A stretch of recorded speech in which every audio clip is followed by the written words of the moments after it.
Mars is lousy with water and life. Yeah, and it's not under the ice at the poles or deep under the ground. It's everywhere. It had a mysterious inventor that had an amazing technology that changed the world. Yeah. They call them Carolina Bays today, but there was a comet that slammed into the Carolinas all over the coast. It's weird. I was the first person with the internet. I was the last person to smoke in the U.S. Senate that was not a U.S. senator. Television show is probably a psyop. Which one? Ancient Aliens.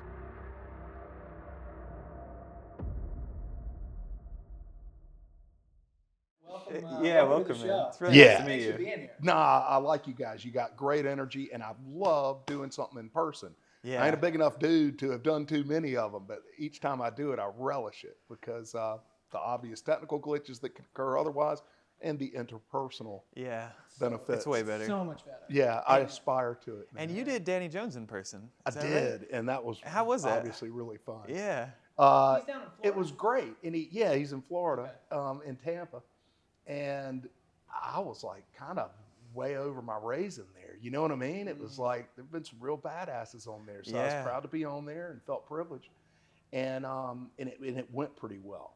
You know, I didn't regret it as soon as it was over. And one of those things, why'd I say that? Even though they're good editors too. Sure. Yeah. Well, that's how I found out about you, actually. It was I saw you on the Danny Jones show. And, well, actually, I was almost at the Cosmic Summit. I was planning on going to the Cosmic Summit 2 summits ago. Yeah. In Nashville. Yep. But we had a kid, Something came up as a dad. Yeah. But then I saw you on the Danny Jones podcast. Yeah. And then I went to the Cosmic Summit this last past. Oh, I didn't know that, Matt. Yeah, I had kind of missed that. I made it. Well, you got a lot going on. Yeah. Oh, I had a lot going on, but when we met earlier and had a beer or two, maybe you told me that. Well, good. And Thank it you was for nice 'cause coming. It was in Greensboro, and so it was a little bit easier of a drive. But because I could, still family, kids, having to get away. But I loved it. It was awesome. Greensboro is a little bit of an easier drive for most people on the East Coast. Yeah. If you go and do the logistics of the East Coast of North America and say, hey, where do I want to drop something down for people to drive to? Yeah.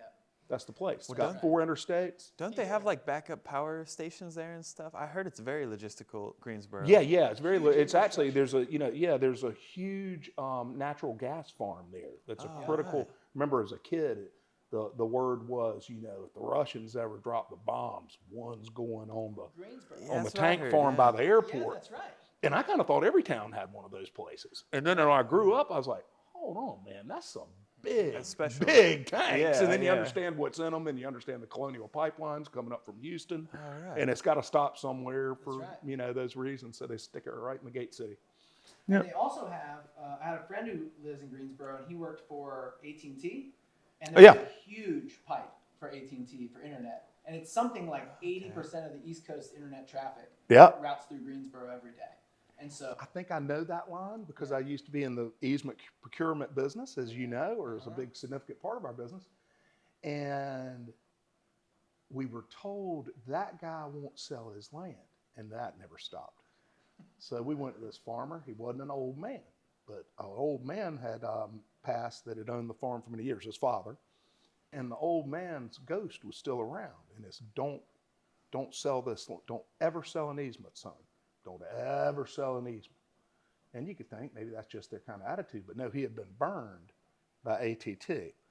And they put that big pipe through their dairy. And get this, they paid him, and he was so mad over their failure to perform or treating him poorly or whatever it was, that he took the money and just stuck it under his bed. And when he passed, they found hundreds of thousands of dollars. He wouldn't spend it. Wow. That's pissed. Well, yeah, That's that a is pissed really, landowner. That is, right? He don't even spend the cash. Yeah, he just- gives. in physical bills. Yeah, physical bills. Yeah, Let inflation chew at it because Like, he I'll doesn't want leave to it spend them, it. but I ain't ever going to spend a penny of that money. Oh, that's funny. Perhaps apocryphal, but I thought it was kind of neat. Those folks are out there. But yeah, I love Greensboro. We had a great time there this year. And it's going to keep coming back there. I know it's a little bit of a Greensboro. I kind of heard of that place. Don't they play basketball there or something? But I'm from there. Doesn't have a big thing to do with it. But I knew the people that own the hotel. That had a lot to do with it. Okay. So I guess it does have something to do with it. Yeah. And that makes negotiating easier, dealing with friends. And also, and it doesn't have to be there forever, but until I until we get it going well, I want to keep it there for the simplicity, you know, and the friendliness. And it's a very, very hospitable, friendly town. And this is a large, privately owned hotel. And many hotels are privately owned, but the family that owns it is there every day. It's a 28-story Sheraton. Oh, nice. And they own a lot of other stuff around there too. But that means that decisions can be made, authoritative decisions, by people that have their eyes on it, and they're there to help you out. And they want to see, like, the food is really good. Oh, yeah. You know what I mean? And Yeah. we had a great, you know, There's an extra great touch. meal. And people need to remember that you get food at the Cosmic Summit. We'll feed you right. at least 3 times. Oh yeah. Yeah, yeah. I loved it. It was Yeah. great food. Did you? Okay, I thank you, did. buddy. Yeah, it Yeah. was Yeah. awesome. Yeah. I actually didn't know that food was included, and then I show up. I know. Well, that's why I'm and trying here to. comes lunch. I Yeah, need that's how you to- gotta say it. Great, We need to because I say didn't it have to run more. out. Yeah. You didn't have to like figure that out. Yeah, It was nice. yeah. Were there any surprises for you from the summit? What a good question. There were some miscues, you know, things that you wish didn't happen. I'll tick through some of those. We screwed the signs up the first day. They didn't get delivered and Oh, blah, right. blah, blah. And we had to go throw a bunch of signs out that afternoon. Had it fine the second day. I didn't know so many people would go out and see Malcolm Bendall's machine Oh, yeah. and not go to the concert for $50 Dynasty. So it was great entertainment. Yeah. But I guess Malcolm, in his own way, is great entertainment too. Yeah, I was out with Malcolm. And that didn't even occur to me till a few weeks ago. Somebody said everybody was out watching Malcolm, but I was at the concert and I was like, man, did everybody go out to dinner? And I had some sense there were people out there, but I didn't really get that there was, you know, 100 people that would have otherwise been in there. Sure. Yeah. Yeah, that was amazing. But surprises. Oh gosh, I don't know. Maybe that I didn't have a heart attack. And I actually made it through it. I am the worst guy to hold an event. Now, did you have? Yeah. I was wondering about the guests. Yeah, Yeah. there's a great, or the speakers, the speaker list. Sure. How did you get all these speakers? Well, that's the fun part. Yeah, it is. Yeah. Yeah.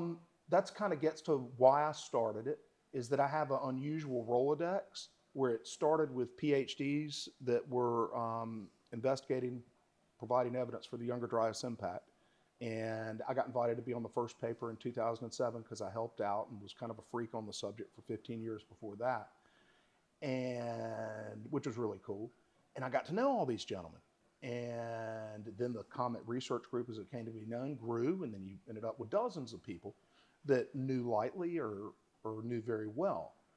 And being an uncredentialed pajama scientist as I am, I have no particular epistemological loyalty to the PhDs. You know, I can think anything I want, right? Right. And we agree, obviously, on all this Of course. stuff. But, and then I started a blog to use my freedom as a non-credentialed person who could kind of speak to what was going on. I certainly wouldn't speak for the group, but I can speak to what I see going on. And so I had a good Rolodex, you know, with the PhDs. But then I got to know folks like Randall Carlson, Graham Hancock, and now many, many others starting in about 2014, 15, and knew them digitally maybe a little bit before.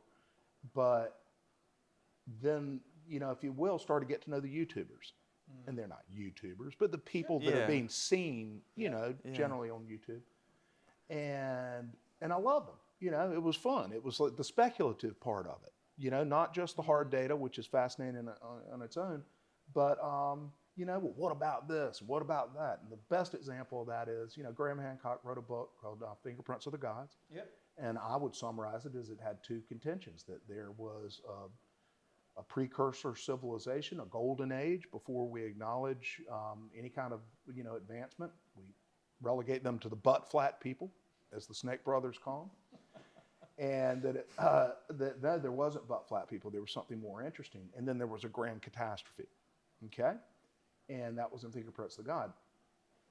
So that's 2 contentions, and then one got proven true in the journals, you know? Right. And then after that got proven true, that allowed people to speculate even more freely and with more authority.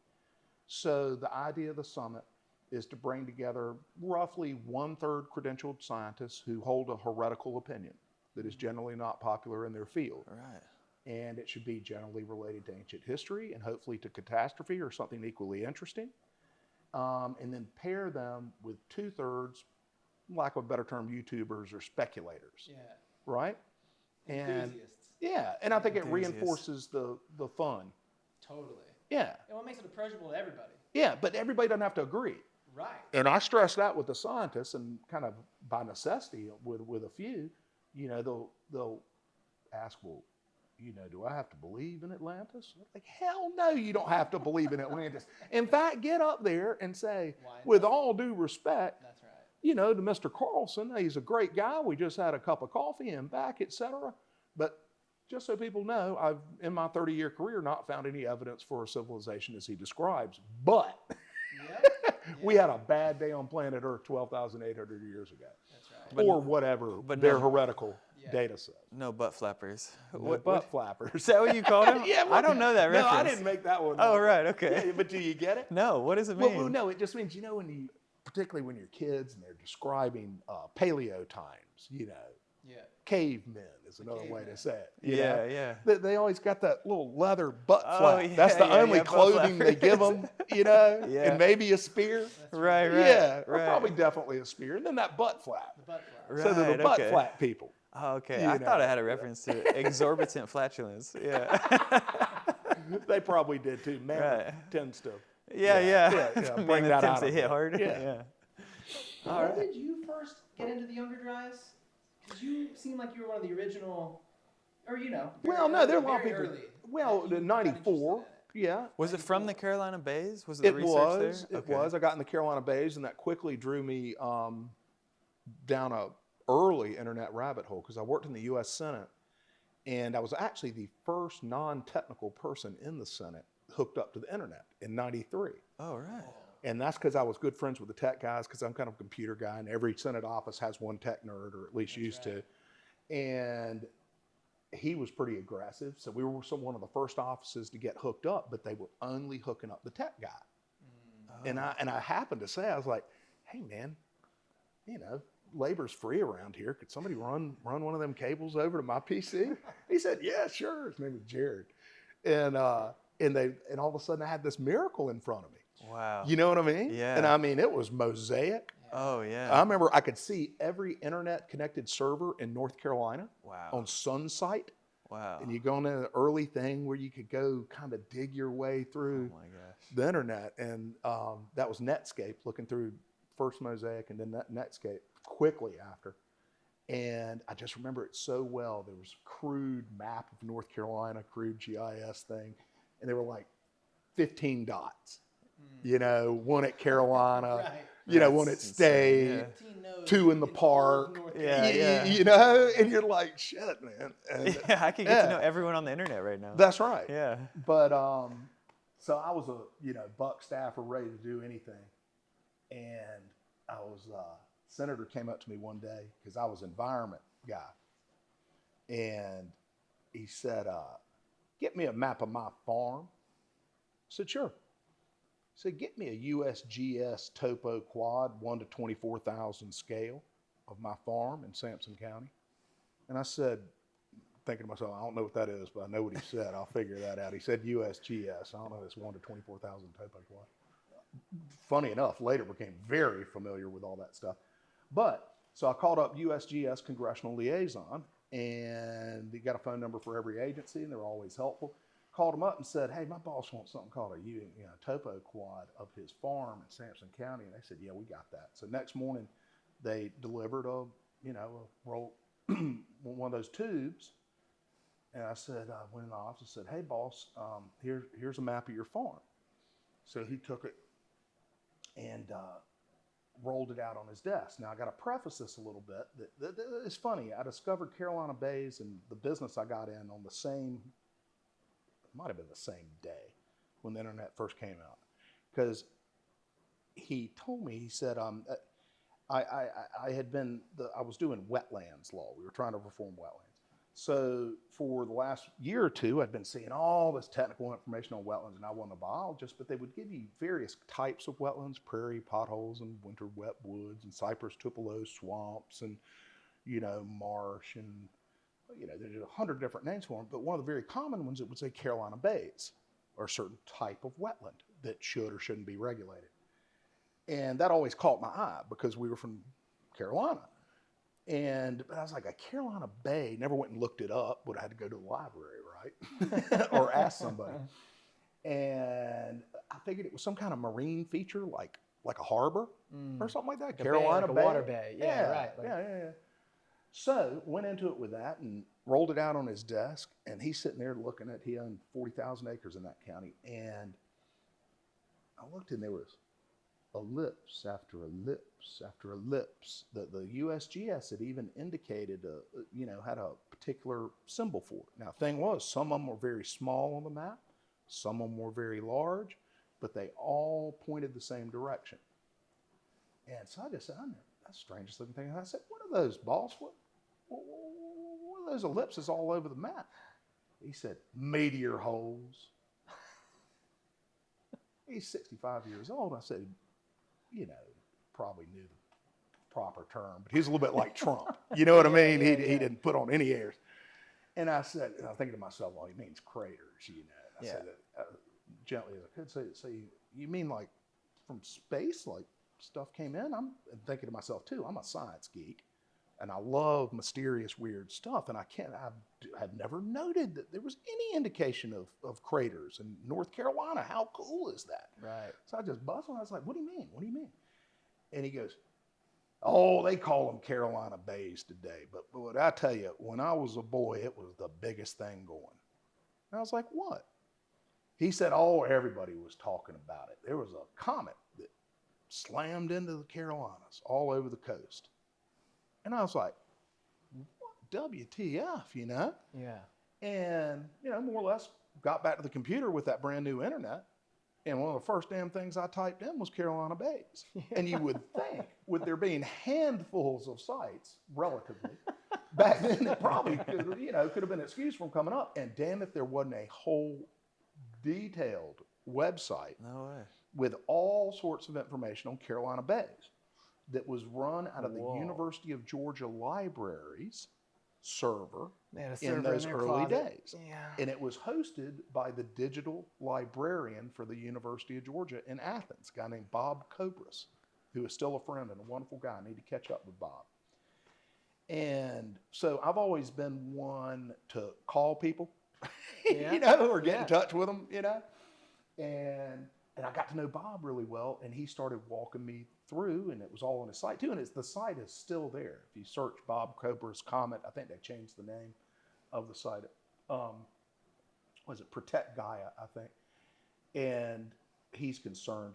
Bob's always been, his fascination is that we need to divert our attention from fear of nuclear war and fighting each other and the aggressive instinct that results in these explosions, and focus on the explosions that happen when we're not even mad at each other, or not because we're mad at each other. Yeah. And it's a very profound thing. And Bob had gone back to the 80s with this.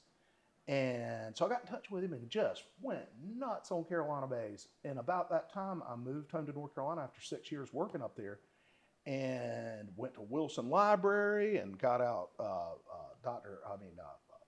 Savage's book, The Mysterious Carolina Bays, which was out of print, obviously, and read all this obscure stuff and just so into it. But part of it was Bob introduced me to this crazy term, Younger Dryas. And he said, I think that cold period was a result of what created the Carolina Bays. So, armed with this information, and back to internet stuff. A lot of this gets to the internet, doesn't it? Yeah. So this is embarrassing to admit, I purchased separately, not knowing what to do with it, GeorgeHoward.com. Okay. So I got that over there. Yeah. Band-Aid's ripped off. 97, GeorgeHoward.com. I'm like, okay, well, what do I put up there? And a buddy had come to me around that time, and he had gone back to Carolina to pick up a couple extra classes and round things out. In other words, get his degree several years after we all graduated. And he was like, George, man, I'm taking that geology class, and they've got suggested topics, and one of them is that shit you keep talking about, Carolina Bays. He said, would you write me out some notes on it? I said, yeah, I'll write you some notes. So, obsessive that I am, I got up and I knocked out a 27-page paper, and he got like a B+, right? And then I had this paper. I was like, well, shit, that's what I'll put up there. I'll put it on that website. So then that website got connected to that term. And you're not talking big hits. But if anybody searched that term for at least a decade, that was the first hit.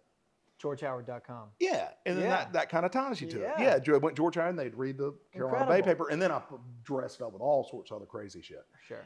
And I hope the Wayback Machine has left that one behind. But also out of Carolina. Okay, so put that thing up there, and then I started getting kooky emails from a fellow named William Topping, Dr. William Topping. So I was noting, he said, I'll leave out trying to imitate the kookiness, but it was almost like one of those letters you get where it's underlined a lot, and it's written in colors and stuff. That in an email.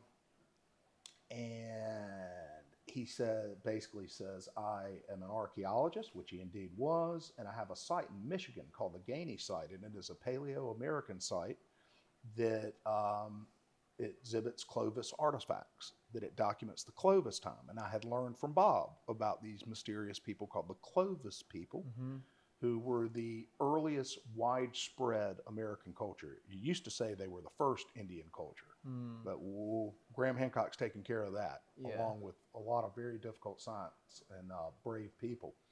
We now know they weren't the first, but they were definitely large and widespread and the first to easily show up in the record. So he says it has the Clovis culture, and I think I have found indications that there was an intense catastrophe and an explosion over the Midwest, or generally that area, and your website and your paper on the Carolina Bays came to the same conclusion. And we came through it totally independently. You came through it through literature concerning this feature I'd never heard of, and I came through it through this. And again, it was kind of nutty, and I kind of answered back, but didn't take it too seriously. And I don't know, a month or two later, I got another email that said, I know that Dr. Topping has been in touch with you. I am assisting him in his research. I know he's kind of a quirky guy, but we're interested in any field evidence or, other material you have and would like to work together. So I'll look at the signature line on that. It says, Dr. Richard Firestone, 1 Cyclotron Drive, Berkeley, California, at Lawrence Berkeley National Nuclear Laboratory. All right. Wow. And I was like, well, this guy's for real. And then I look him up, and he's written the Book of Nuclear Isotopes, which is like one of those $600 things with volumes and all that. I mean, this is a real guy. Yeah. So stayed in touch with them. Then they published a paper in 2001 in the Mammoth Trumpet, kind of an obscure but really cool journal, speculating that there was, if you will, high energy, star-driven catastrophe. Okay? That there was a burst of plasma or whatever, energetic particles, that caused this, and I don't know how exactly you could tie that to the bays, but it had some flaws in it, but they were on the hunt, and that was really cool. And then it just kind of died away. And I was like, well, that was cool. I helped those guys, and they actually got published in a journal that this might have happened. Check. And then I got a guy, wonderful, wonderful man, Dr. Alan West, got in touch with me in 2005 and said, me and Dr. Jim Kennett, who's a member of the National Academy of Sciences, and Ted Bunch, who's the former head of exobiology for NASA, and on and on and on.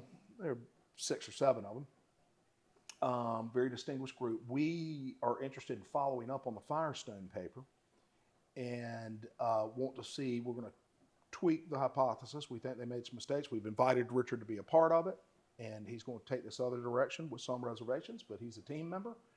And we want to republish, but we're interested in the Carolina Bays, and we really would like you to do some field work. Wow. So as you know, because your brother-in-law worked in the me and my partner's company, we had a lot of soil scientists. So I actually did have people who were technically good at going and taking samples from soil. In fact, that's what they damn did for a living. Right. So we scrambled. We spent, frankly, months just neck deep in sand, sweating our balls off. Unfortunately, it was summer. Those months. Oh, gosh. Down east in North Carolina, coring, digging, scraping, looking for road cuts where they have come, and that's where somebody already did your work for you. Yeah, you got a right. road cut, so you You go can and see the smooth slice it off. of it, yeah. Right, and taking samples up and down. And you funded all that. You just. Yeah, there's not much to it. You buy some Ziploc bags and some but Sharpies. still time. Yeah, borrow a tape measure. Yeah, That's right. Yeah. And the labor was for free because they worked for me. Yeah, right. And they were into it too. And shipped all this stuff out to the University of California, Santa Barbara, to Dr. Kennett's lab. And then they would do the very difficult work of sifting through it to see what for instance, the magnetic fraction, as you call it, that proportion of which is attracted to a magnet. Yeah. And then you got to sift that stuff 3 or 4 times. And it sounds easy, but it's tedious as hell. And I've never done it myself. And to get down to what ends up being either anthropogenic, man-made, or spherular or cosmic spherules, Okay. which are the frozen rain of melted material that either comes out of a smokestack or comes out of a plasma plume as a result of an airburst, because it kicks up the topsoil as it devastates that area, Okay. melts it, and it comes back down as little droplets. That exact same approach, even though it was a crater forming event, was used as part of the proxies, as you call them. No one's going to have a video of the event itself, but you can see things left behind that indicate something happened. And they were able to rule out geochemically that it was anthropogenic, so it didn't come out of a smokestack, which would seem to be reasonable because it'd be 8 feet below the surface, right? Yeah. But you got to do all that stuff. So I was able to help out that way. So I got to be on that 2007 paper, and I kind of told you where it went from there. Then I was the ball boy for the team, is what I call it. I'm the guy that gets to ride on the bus. I get to sit on the front row. I get know the all ring. Players, exactly. You get Yeah. the ring. That's right. But you can't really play the game. Yeah. But nobody resents you. I hope people don't resent Yeah, me. yeah. But got to, get kind of roll with the big dogs. And then it got into speculation. So that is a long answer to somebody's question. But that's how I got into it. That's incredible. And then I sold my company a couple of years ago and said, well, what am I going to do? I think it's like the insurance salesman sells his agency, but really what he was a fisherman, right? So what does he do? The Goes smart fishing. move he makes, he buys the marina. Oh, yeah. Right? Yeah. Then he's got a business, but he's around what he really, really loves. That's right. And I said, well, this looks like a business that should be there, and that's the Cosmic Summit. That's awesome. Well, I want to ask about Malcolm, because we chatted about him Lord. last time. Yeah. See what updates there are, because I remember being at the Cosmic Summit. Malcolm brings out his engine, and there were 2 generators. They had, they were the same generators, brand new. One had his setup on it, and I watch them pour, fuel from the same tank into both generators, cap it, and a bunch of people are around, and they light both of them up. And the first one, he has a carbon monoxide detector, I think, and it was like Formula One racing, that kind of calibration, and he holds it up to the regular Still has it. generator, and it's obviously got tons of gas and hitting all the charts. Then he holds it in front of his, and there's nothing. That's right. And then I walk in front of it, and I'm getting blasted with exhaust. Yep. Firmly expecting to smell like gas, and I don't smell. Oh, neat. Okay, smells so you like had that air. experience. Yeah. Interesting. Oh, I wanted to smell it. I wanted to wear. The human nose is a very good aromatic hydrocarbon detector. Absolutely. Yeah. What a way to say that. Well, it's aromatic. Yeah, is right, the important part. Even the technical name for incredible, it means you yeah. can smell the shit. Yeah, right. Yeah. Right. And there was so many hobbyists there in the crowd. Everybody had, some guys had infrared. Oh, like, yeah. They had so many. Everyone's just fascinated by this engine that seems to be running clean. As far as I know. Well, maybe y'all will be able to, I'll send you some vid, or you probably got some, maybe we can clip some into this so people can that'd see be cool. Yeah, the that'd be cool. scrum Yes. that was around that engine for basically 72 hours. I have some around. Yeah. I have some from my phone at least. Do you? that I Yeah, took. yeah. Malcolm, Try to use we'll it throw if you that can. in. But Yeah, but then Malcolm you Bendall. said you were taking it and you might have a lab here that's Well, testing no. it. I think you may have No, mentioned, no, you had- or you know some. No, you Happy don't have did. a lab. First time I'll talk about that. Not that I've kept it a secret, but yeah, there have been developments. But to start off with the whole thing, the thunderstorm generator and the technology of Malcolm, is a riddle wrapped in an enigma inside a box carried by a madman. right? Sounds about right. Okay. Yeah. 100%. So you've got all these riddles, Yeah. and then it's held by a madman. Okay, and that would be Malcolm Malcolm Bendall. Bendall. Yeah. And so I traveled around the world, went to London and Zurich and India with Malcolm. Saw him do the first public test out in New Mexico, in Albuquerque. And I borrowed the engine from him because I was very curious about it. And I was also really concerned that my buddy Randall Carlson had gone on Joe Rogan, and Joe, Randall wasn't egging it on, but Joe jumped right in as soon as he said he had a mysterious inventor that had an amazing technology that changed the world, and he eventually drew the name out of him and whatnot. And I had been following cold fusion for some time and had actually been in touch with a company that was involved in the space in a very sophisticated way. So I took such things seriously, but it also made me extraordinarily skeptical and a little bit concerned because there's there's significant amount of outright fraud in that field. Absolutely. Right? Yeah. And I was worried for Randall, and this is not, it was interesting because this other subject that I happen to have some knowledge on came up, and I had lunch with one of the people from that company, and they said, "Do you know Malcolm Bendall?" So I investigated it, and I said, "Yeah." No, excuse me. Do you know Randall Carlson? Oh. And I said, "Yeah, I know Randall. You know I know Randall. He's my buddy on my comic stuff."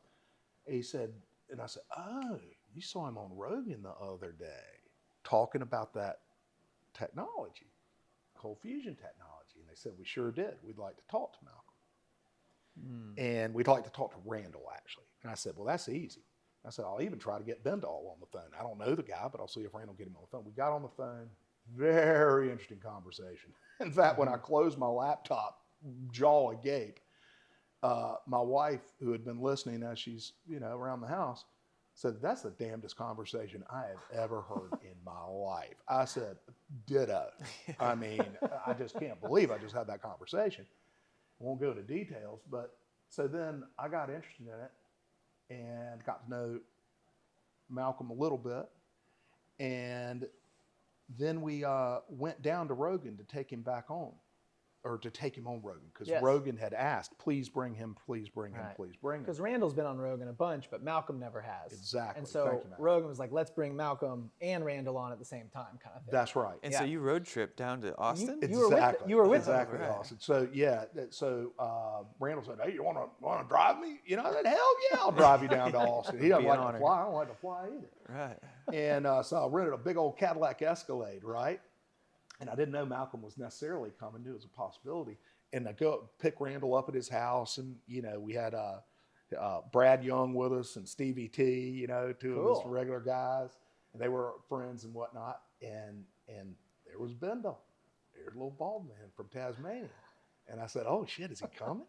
He said, "Oh yeah, I kind of think as long as it's okay with Joe, I'd like to bring him on. He seemed to be interested in what he had to say." For And I sure. said, "Oh For shit, sure. this is going to be a wild Oh, one." yeah. And I mean, literally, then we get in this big caddy and start rolling down the road. And then he's told the craziest series of stories I have ever heard in my life. How long was that road trip? Well, we went by Poverty Point, the mound site in Louisiana. So we took our sweet time. Okay, so And you got a went lot and saw of. some cool stuff. It was a true road trip with Yeah. a great centerpiece, which was Rogan. And so you got a lot of road time hearing these stories. Absolutely. Yeah. And Malcolm's a talker, Yeah. to say the least. A sharer. He's a sharer, to his credit, Yeah. if it be true. And it was the damnedest series of stories I'd ever heard in my life. It was not limited to the technology, but it extended into international geopolitics, communist Chinese activities, revolutions, being involved with Vladimir Putin himself, et cetera, and so forth. And I mean, it was so wild that me and Brad Young, we went into Buc-ee's, and Yeah. we're going to Buc-ee's, and we're back Buc-ee's. there doing, in the men's room, looking at each other. I said, we both looked at each other, like that. Are we safe with this guy? I mean, we were both a little bit kind of scared, because if what he's saying is true, he's one of the. If any of it's true. Yeah. If any of it's true. If any sliver is true, there's satellites pointing at you. Being a thrill seeker, intellectual thrill seeker, I was all in. Yeah, man. And then you got couldn't help yourself. Yeah, like I said, great centerpiece. We go down, and two of them go on Rogan. I'm sitting out there in the green room. So you're in what? At his all studio. Right. Yeah, so you're in the green in room. Austin. Okay, in Austin. Yeah, met Joe, and Yeah. short introduction and whatnot, and shot the shit, and then they go back and go into the studio. I wish I'd peeked back there so I had a full view of how kind of that whole place works, but I didn't. And how big is the complex? How big is the is? It's very small in a ghetto? strip shopping center. Oh, okay. Totally unobtrusive, no sign, Innocuous, no you nothing. can't You would even- never know. You could pick it up if they ever had to pick up and move. They could move it to 10,000 places in Austin, no Texas. fanfare about it in that. But externally. cool as shit inside. The badass, badass place. And I went and hit a couple of pool shots. He's got a and pool all that table. stuff. Yeah, not okay. with Joe. Yeah. But I sat there and drank Coors Light with Steve and Brad and the security guys. Okay, presumably very skilled former special forces guys. Not even presumably, they were. Yeah, For sure. Yeah. Yeah. Right. And then podcast starts rolling, and it's going to be something weird because it's Malcolm, and I just gotten pretty familiar with him in the car, and he starts with his riff, and Joe immediately goes into what I called Spotify mode, like, oh shit, I got a big show now, and Randall has brought a nut / fraud / con man. He turns Any skeptical. above, Yeah. I'm not really comfortable right now. So he's hitting him as hard as Joe would, like he's got somebody he ain't sure of on there, which is kind of rare for that show. And that went on for about 45 minutes. And then he started falling in the rabbit hole, because you can't do that forever. Actually, when I got in the car, it was the same feeling. I Right. preempted it. I said, okay, I got to be in a car with this guy for 5 days. I can't call bullshit. Right. I can't just be a bullshit caller away. in the car all that time. Makes for a really awkward. Really It may be really awkward. So Totally. I'm going to be Yeah. courteous and listen to every word he's got to say, and we'll get to evaluation later. Okay, but Joe, having much greater responsibility, hit him pretty hard. But then he starts falling into it. And man, it started getting good. I mean, like a great Rogan podcast. And Malcolm did his little thing that the shaman had taught him, or what was it? I don't know. But he's got this little thing he does with his hand. He says, pierce your chest or whatever. And Joe goes, what was that? Do that again? I'm a martial arts guy. And he goes, and then Joe fakes it. I mean, it was like meme, right? Yeah. And then at another point, I forget what he said, but Joe actually does the full with the bug eyes, and a meme. And it was getting so good. The damn security guys, literally both of them, went and called their wives or girlfriends and were like, you would not believe who the boss has on today. We are on a wild ride. Wow. And we were all like, man, not only go to Rogan, but this is the greatest Rogan of all time. Yeah. Hell yes. Yeah. And next day, getting in the, and then actually, we were getting in the car, and Randall came up and he goes, George, I talked to Joe. They said that it might not air. I said, Right away, oh, he knew shit. getting in the car, Yeah, he walking talked out. to him that night. Yeah. And I said, well, too wild? He said, yeah, it was just too wild. Yeah. That actually, I didn't say anything yesterday, but they came up, Jamie and Joe came up and said, this is a hot one. and then Joe said, well, we can edit it down. We're going to look at it and edit it down. And then Jamie said, I don't know, boss. There's a lot in there. It'd be a 45-minute podcast or something. Who knows? I don't know if he actually literally said that, but that was the feel. Sure. It's too And much. then he called Randall later, said the same thing. And then it became clear fairly soon that it, particularly 3 or 4 days later, when it would have otherwise aired, that it's the No Show Joe show. that it wasn't going to air. And I can't really blame Rogan. Of course. Yeah, I mean, right. first of all, it's his damn show. And you had the same you know, feeling. He does what he wants. Yeah. Yeah, And if he Yeah. if his gut says maybe not, he's got to listen to that. exactly. Yeah. And where's the proof and stuff? It's all. Yeah. So, getting back to the other timeline, so I go on that trip with him, introduced him to that company and all that stuff. I said, well, man, after it was over and they didn't show it, Randall had then walked the plank. Plenty of people, million plus, probably were aware that it didn't air. Yeah. And that cast, you know, did Randall, did he bring a fraud on there or what? Is Randall being taken advantage of? Kind of. That's thing. right. That's some of the stuff I had seen was. And Randall needs no help, but you know, and I don't mean to be patronizing or anything, but I'm like, man, I'm gonna do what I can to get to the bottom of this. Yeah. You know, I was a part of this thing. Let's do what I can to get to the bottom of it. So we get back after the thing. It was really fun. We went to the comedy club. I didn't get to go upstairs, so I never really got to, you know, hang out with Joe. I'm not trying to claim that, but I got to hang out at the comedy club. I'm high-fiving Ron White, Tony Hinchcliffe of great fame this week. Okay. He was up there. Yeah. Cool. And Ron White was the last one before Joe, and they announced none of them who they're going to be there. And you had two guys, I forget the name of, but they were both great. And then you had Hinchcliffe and Ron White. I love that guy. And it is great. And then Joe gave the funniest it was the best Rogan I'd ever seen. So maybe it's because in person. So it's the best comedy show I'd ever seen in my life. And I don't know why I went into that. So we get back, and I get back, and it's Monday, and I've been gone for 6-7 days, and we've driven, you know, ungodly miles. Yeah. All of that stuff. So I was completely exhausted. And it was kind of like a man trip, you know, when you go with some old college buddies or whatnot, you spend an intense few days together. And when it's over, you don't expect, nor do you want to hear, nor will you reach out to any of those guys. That's right. Yeah. There's a cooling off. Yeah, they're just a cooling off. It's And how everyone guys gets it. are, It's yeah. not. Yeah, it's a normal thing. Yeah. Yeah. Monday morning, 9 o'clock. Yeah. George, it's Malcolm. Like, That's like, oh, yeah, man. Hey. I'm still recovering. What do you need? Did you leave something in the car? And he just goes on like he does. And then I started thinking, well, oh yeah. And then 3 o'clock that afternoon, Malcolm. Okay. And next day. So about after 3 of them, I was like, either I got to say this guy, man, I'm busy. Right. You know, I can't take 2 or 3 phone calls a day.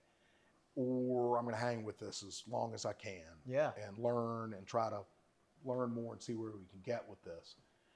And actually, in his own quirky way, Malcolm is, he's very interesting. Yeah. But then he's very quirky. So it's very interesting, but it's a little overwhelming. It's very overwhelming and very intense. He is the single most intense human being that I've ever met. Wow. You know, and it's certain kind of intensity. If we had some people in common, I'd try to find like that guy, then times 10. Yeah. That are just, you know, always looking at you like that. Yeah. You know, it's just intense. Throwing a lot of And energy he's at even you. intense on the phone, so it's exhausting. Got to know him very well. Introduced him to people at that company, whatnot. And then I hear out of nowhere, this goes on for months, and he's going to send me a machine. He's going to send this machine, and maybe the company could test it, or we were going to test it, and that's what we were trying to get it for. And it doesn't come through, and it doesn't come through, and it doesn't come through. And then you're kind of like, well, this is probably what it is, you know? And then I hear on our little miniature grapevine that he's going to demonstrate the machine at Tesla Tech in Albuquerque, New Mexico. And What's Tesla Tech? Is that 5 days? that to do with Tesla? Yeah, or? no, it is. Okay. It's a Tesla fanboy conference Okay. that I was impressed with right away because it was in its 50th year. I was like, that's pretty good. I just got in the conference business, and these guys are 50 years in on Tesla. That's impressive. Yeah. And it was in Albuquerque, and I found out he's going to demonstrate it at 9 o'clock Friday night. So I said, I got to go see that. And I said, what the hell? I'll surprise Malcolm and whomever else is there and just go out there and pop up. So I get out there, and damn it, I mean, it's like 5 till 9, and I'm in the taxi or whatever, and get out. rush in, didn't even check in and stuff, and damn if they aren't cranking it up. Same scene, analyzers, didn't have two machines, but boom, Yep. the thing appeared not to be polluting. Yeah. And there were some interesting people around with him and a bunch of smart people. Tesla Tech, it's like it's a bunch of old aerospace engineers and black projects guys that thought there was more going on during their career, but now they're retired. So they can find And they're walking around in Hawaii shirts and flip-flops, Yeah, you know, right. but you know these are sharp dudes Right. and ladies. And now they want to know. Yeah, and they wanted to know. Yeah. Exactly, Austin. And so then after things over, I go up then I said, what the hell did I just see? I sleep on this one. So I got up next morning, get in the elevator, get down to the lobby, doors open up, there's Malcolm. Looking, you know, I was like, hey, Malcolm. And he goes, come, George, come. You've got to meet the team. I was like, who's the team? I didn't know you knew anybody here. He goes, I just met them yesterday, you know. And here's the deal. The thunderstorm generator apparatus, the thing you would see operating, is 99% prosaic shit that you buy at Lowe's. Yep. Okay? And the way that you do these demos, or should not do them, but the way they can be done, and I have suffered through on several occasions around the world, is you can actually buy the shit on site, so you don't have to get on a plane with a generator. And these generators, for people that don't know, is just the kind of stuff you power a power washer with. Yep. Yeah, they're It's Honda just like generators. Yep, you can get it at Lowe's. Just That's right, a and generator, they're pour a some gas dozen- and turn it like a Exactly. like a lawnmower. Just Which is yank the good. thing That's and- good straight technology. You That's know what right. that is. Yep.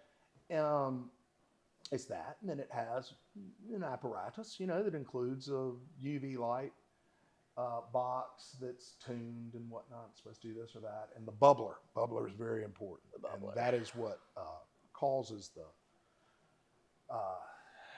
exhaust or the air intake. I am not a mechanical guy, so I should have said that right off the bat. Sure. I don't want to even fake one. I can fake geology, I can fake a little ancient history, all that stuff. I just don't fake, you know, Flux metal capacitors. and part. Yeah. Yeah. Well, that's even kind of physics. I'll even fake a little bit of physics, Right. but on the here's the part of the engine and Yeah, the carburetor did this, and they actually take the carburetor out, I think, and all this shit.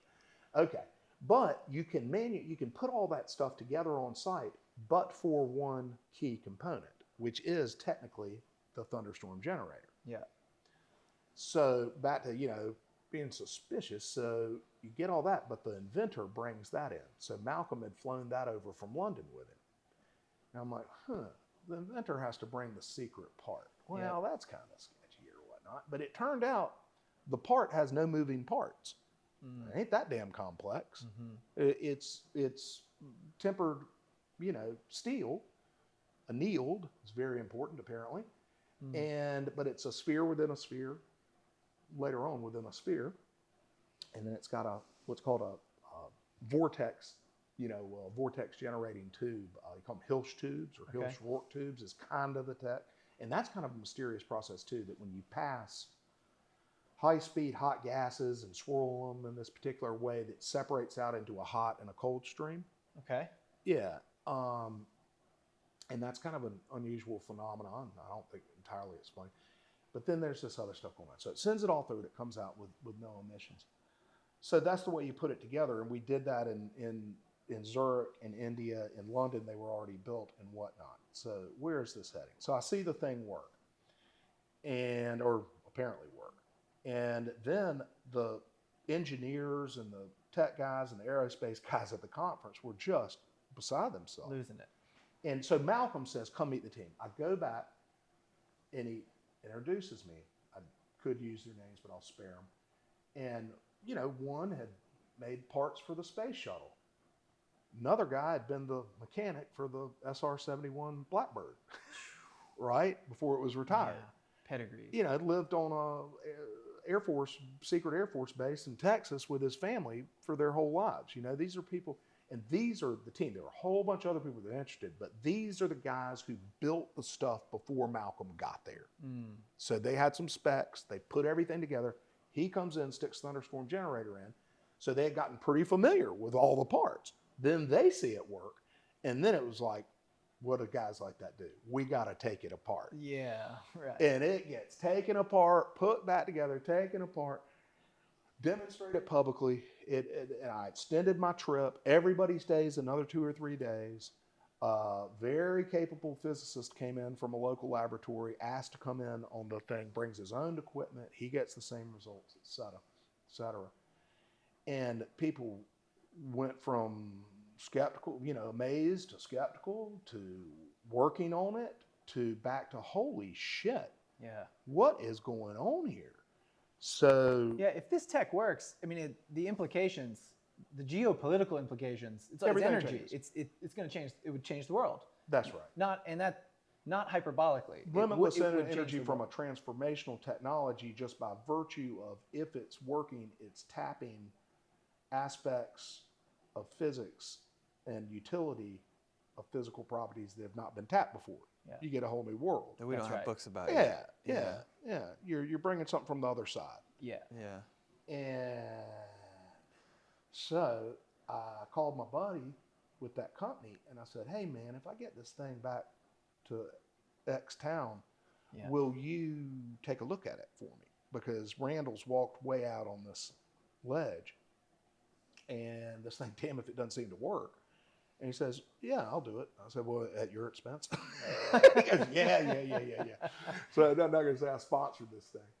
Emphatically didn't. But I did the legwork. So then I approached Malcolm and a couple other key guys there and talked to him. I said, look, I'd like to take it. I think I can take it and get it well tested by a responsible organization in a responsible university context, even though it's a private company. And can I have it? And long story short, they said yes. And I canceled my flight home and rented a Penske van. And we strapped it in the back. You drove it back And drove it all the way back on I-40 to North Carolina. from Albuquerque. That's right. Whew. Yeah. Not one shot, but damn close. Yeah. And I tell you, you don't know. So when you're parking, you're locking the truck up in Arkansas at the Hampton Inn, you're kind of looking over your shoulder and Yeah. shit. You have no idea. Yeah. You don't Because know. one of Malcolm's thing is you're being watched the whole time. Yeah. If you want to call it paranoia, Yeah. he's the most paranoid human being by an order of magnitude I've ever met. Wow. Do you think it's warranted for him? Well, Based this is on when we this- get into my conclusions, and I ain't got many of them. Yeah. But I'm still working on it. Okay. Huh. I probably think it's overblown. Okay. But that's okay. That's all right. There have been 7 attempts on your life, and I do believe some of that. I got a good story on that. But so I get it back, and I'll leave details out, but it was pretty thoroughly tested. Now, it was in a hustle-up mode. It wasn't what I call redneck engineering. It wasn't that bad, but Yeah. it wasn't right up to, total technical grades or what needed to be done. But damn, we brought in a lot of smart people over what's called a 2-week period. And I called them the arms cross crowd. Come in. Starting out as skeptics. As they should. Yeah. We even brought in one that was Rightfully. introduced and then introduced himself as a skeptic. And he was a PhD who had graduated from a very distinguished lab here in North Carolina. He's 23 or 4, kind of young to be a PhD. Yeah. Wow. Physics guy. Bright guy, yeah. And I tell you, he made no bones when he introduced. He said, I don't think it works. A young fella, so it's kind of fun to see how cocky he was. Yeah. Interesting. Oh shit, man! By the time it was done, he had to go home and think about it. Right? Wow. Oh Wow. yeah. I won't go through some of the other qualifications of people that were there, but it was a pretty distinguished crowd, and nobody could figure it out, and it seemed to work. Those test results are gonna stay where they are. Not gonna be a published report from that for Okay. a variety of reasons, not all of which I'm privy to. Sure. Okay. But we couldn't really get a hole all the way through it. Okay. Right. So here is the breaking news, because I've told most of that someplace or before. That tentatively, a little bit beyond tentatively, but are well into talks with a major global research public university to test it. Wow. Now, test it again informally. Okay, it's not going to be a big grant, and we're going to take the lab space for a year, and we got a whole, principal investigator and all this kind of stuff. But just hook it up to the right equipment, and it is an engine lab. It's dedicated to internal combustion engines. They got all the right tools. Yeah. And the lead researcher is actually, his mission is to study and improve the third world small engine, which is an extremely noble endeavor. Yeah. Right? And a lot of people around the world working on that, because that's 80% of the pollution comes from, That's right. little motorbikes and That's right. whatnot. Summit ended, and they were like, we can't, or before summit, they said, we can't take it right after. And the stuff is going to be elsewhere, but we'll do it later in the summer. So I was about to get back in touch with him. I broke my damn ankle. Yeah. Got distracted for 90 days and got back in touch with him about, I don't know, a month, 6 weeks ago, and said, hey, sorry to go dark, man, but are y'all still interested? And then we had a phone call, and they were I actually knew somebody who had a lot of influence, very legitimate influence over the public research funding in the state. Okay. And because he used to work in politics and all that kind of stuff. And that fella had encouraged them to test it. And they were kind of like, okay, but he's a pretty big wig. We'll take a look at this thing. Yeah. And of course, you get on the phone with them and start telling them a little more. And then their ears start turning. Even if it's a fraud, it's That's like, right. yeah, let's take a look at this thing. So I feel pretty good about it. We're very close to that. So ideally, what I would like is to, and again, I'm not stage managing Randall. In fact, he doesn't even, I'm not even sure he's aware where we are on this now. I'm going to call him when I leave here because we got to catch up. It's been a while. My buddy Beckett, who y'all know, has been in touch with him on a daily basis. So I'm like keeping in touch with a good friend through another friend, and that sucks after a few weeks. I'm like, hey, I got to talk to Randall. And one of the things I'm going to talk to him about today is give him a little update on this. But my idea is that Randall, and I know he has a little bit of reluctance to go back on Rogan and not have a further report because he hadn't been on since the No Show Joe show. Yeah. So he should go back on out of respect for Joe, out of respect for the audience, himself, come back on and say, okay, here's what's happened. Yeah. Well, we had that test with the company, but saying some company had it, there's something to me, I don't know quite how to elucidate it, but another one, like apparently just recently, a group called Element, which is very, very respected in the UK, and it is a UK certified. I still haven't Googled them. I just found this out a week or two ago. Had tested it, and it passed with flying colors and all of this. Okay, but I was like, a company. I know. You pay a company. That's right. Okay, I guess if it was Bell Labs, but even if everybody in London knows Element tested it and they take that very, very seriously, which perhaps they should. If you go on Rogan and say that, it falls flat. That's right. Okay. This is still in development, but I probably, let's say I won't have the authority from the research institution potentially to use their name in worst case, and that's okay. But I think Randall could credibly go back on and say, I have a major global research institution that is not yet prepared because these were preliminary to share their name. But they determined that this is a bunch of bullshit. And here's why. Or they really want to keep it for a while longer. And they're going to look for some more money. Further testing. Further testing. Yeah. Or they wrote a letter that said they absolutely cannot figure it out and it would be impossible from their view to have been defrauded. Wow. So whatever the range. Something conclusive from a Bring some paper. That's right. Bring some paper. Yeah. And that'd be interesting to, everybody involved. So that is we probably took up half the podcast with that, but it's an interesting story that people were following around the world. Yeah. And that's the state of play. There's a lot of other state of play out there. I am not leading the charge on this. I actually haven't talked to Malcolm in the longest in 2 years. Okay. Which is fine. I have no problem talking with Malcolm. But he is off doing God knows what. I get slivers here and there. Yeah. And some people like Bob Grenier and Jordan Collin, who was at the summit, are still in regular touch with him, doing God knows what. I need to call Bob. He is a dear, dear friend. I think a whole lot of Bob Grenier. And people need to go look for Matt Bell's podcast, Limitless, which is going to have, I think they recorded for 5 hours. There's no way they're going to do all 5. Whoa. But Bob Grenier went on the podcast, and it might have been with Randall, or at least he was down that way because I saw some pictures. I hope I'm not saying too much. But there's going to be a big podcast where Bob is going to tell probably a whole lot about Malcolm. But Bob is in himself. I was a fan of Bob Grenier, who is the director of the Martin Fleischmann Memorial Project, which is a cold fusion,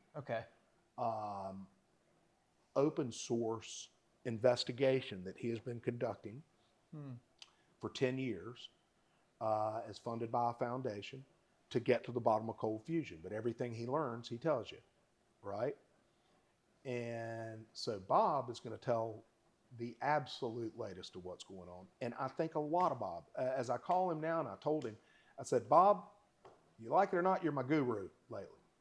Now, you're not one of those gurus that I'm going to do what you tell me to do, or eat what you tell me to eat, or do certain exercises or whatever. Sure. You're not that kind of guru. But I think you're righter than anybody out there, right? And I love you for it. Yeah. And Godspeed, man. That's wherever you get with this study, we need people like you. So I love Bob Grenier, and I cannot wait to hear his podcast with Matt Bell's Limitless. Cool. Okay? And that's coming up soon. So that's actually a good little way to wrap it up. So more info within days at Limitless on YouTube. Incredible. Yeah, man. Yeah. Well, let me ask like this. So the engine, it seems like there'd be two levels of understanding. Yeah. One is just analyzing input and output and knowing, okay, we have this input of energy, we have this output, and it doesn't match modern science. And another one is breaking it down, looking inside and understanding why and how and creating formulas for it. From what you've seen, does it feel like the input-output level of observation is kind of legit? It's a great question, man, and believe one we kind of struggled with, and smarter people than me struggled with. Because the first thing you're like, and I heard distinguished people look at it and say right there in the room, where the hell are they hiding the carbon? That's what I thought. I mean, you got to put it somewhere. Hydrocarbons have carbon in them. Yeah, you might say, okay, well, inside that tube, perhaps there's some... It's collecting it, or it's getting on the side of the wall. Which gets to what I call, is it a magic trick? Yeah. Right. Okay? Is it a magic trick? Look at my left hand, don't look at my right hand. Well, first of all, it's a pretty cool magic trick, and there are ones like this, that it will work without the magician there. Right. That this works absent Malcolm. Yeah. Okay? And you can ship somebody the magic trick, and they perform it and watch the rabbit appear, and they still don't know how you got it out of that hat. Right. And they own the hat. Right. Right? Or they have the They've hat. closed it off in their own room. Yeah. That's right. That's right. Okay. So people look at it and say, there, because those outputs, where the hell did the carbon go? Where's the smell, all of that? Okay. Now this is probably valuable to say, because we did add some new information. In advance of the summit, I had 2 or 3 of the suckers in my secret laboratory, the Cosmic Summit's personal laboratory. All right. Otherwise found on Capitol Boulevard at All Storage. Right. Unit 420, actually, funny enough. That is funny. So we call it Club 420. Right. And so I put it in there with the boxes of T-shirts and all that kind of stuff. And I said, man, Summit's coming up. I've got the thing. I'm about to go put it in front of a bunch of people. I owe it to myself and those people to do more testing on my own. Okay, and then you're like, well, how the hell, George? I couldn't even turn the thing on. I don't even know how to crank it. But I have a wonderful friend who's a part of a team that we went to India. Did he go to Switzerland? I don't think he was in Switzerland, but Phil Dubois also went to London with him, where the double secret headquarters laboratories are, the dark site, as we call it. And his name's Phil Dubois. And he's a wonderful, cool guy, man. And he is was a death metal drummer for a band that toured internationally and whatnot. Cool. And and that kind of guy. Yeah. But he's also an intuitive math genius. That he's got some insights and he's had some revelations, okay, to mathematical principles. And he's a follower of Marco Rodin. Okay, who's a very interesting character. And Marco is a mathematician, if you will.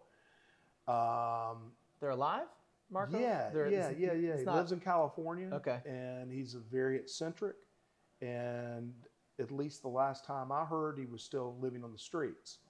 And there are people that there's a one quote probably overused, but one of the top people at Microsoft in the relevant field said he's the best math guy in the country. Wow. Way out ahead of people. Yeah. And it's called vortex mathematics is the way he looks at things. Oh, I've looked This is into kind of funny. vortex. Yeah. Yeah, right. Yeah. Yeah. And Marco came across Malcolm as Malcolm came across Marco. They meet and they reinforced each other, Okay. which was kind of neat. Yeah. Marco said, "You're doing what I'm talking about." And Malcolm says, "You're talking about what I'm doing." Oh my God. So they made buddy, you know. And so Phil was, I don't want to say acolyte, make it sound like a cult, but a follower, also cultish, of Marco's. Sure. Okay. So a lot of the people that have worked with Malcolm are Marco people because they see the connection between their math that they've all been fascinated for a decade with and whatnot, and what Malcolm says is manifested in the engine. So Phil is a grease monkey, Phil, right? You're a grease monkey. And that's what he always says to me. You just treat me like you're a grease monkey.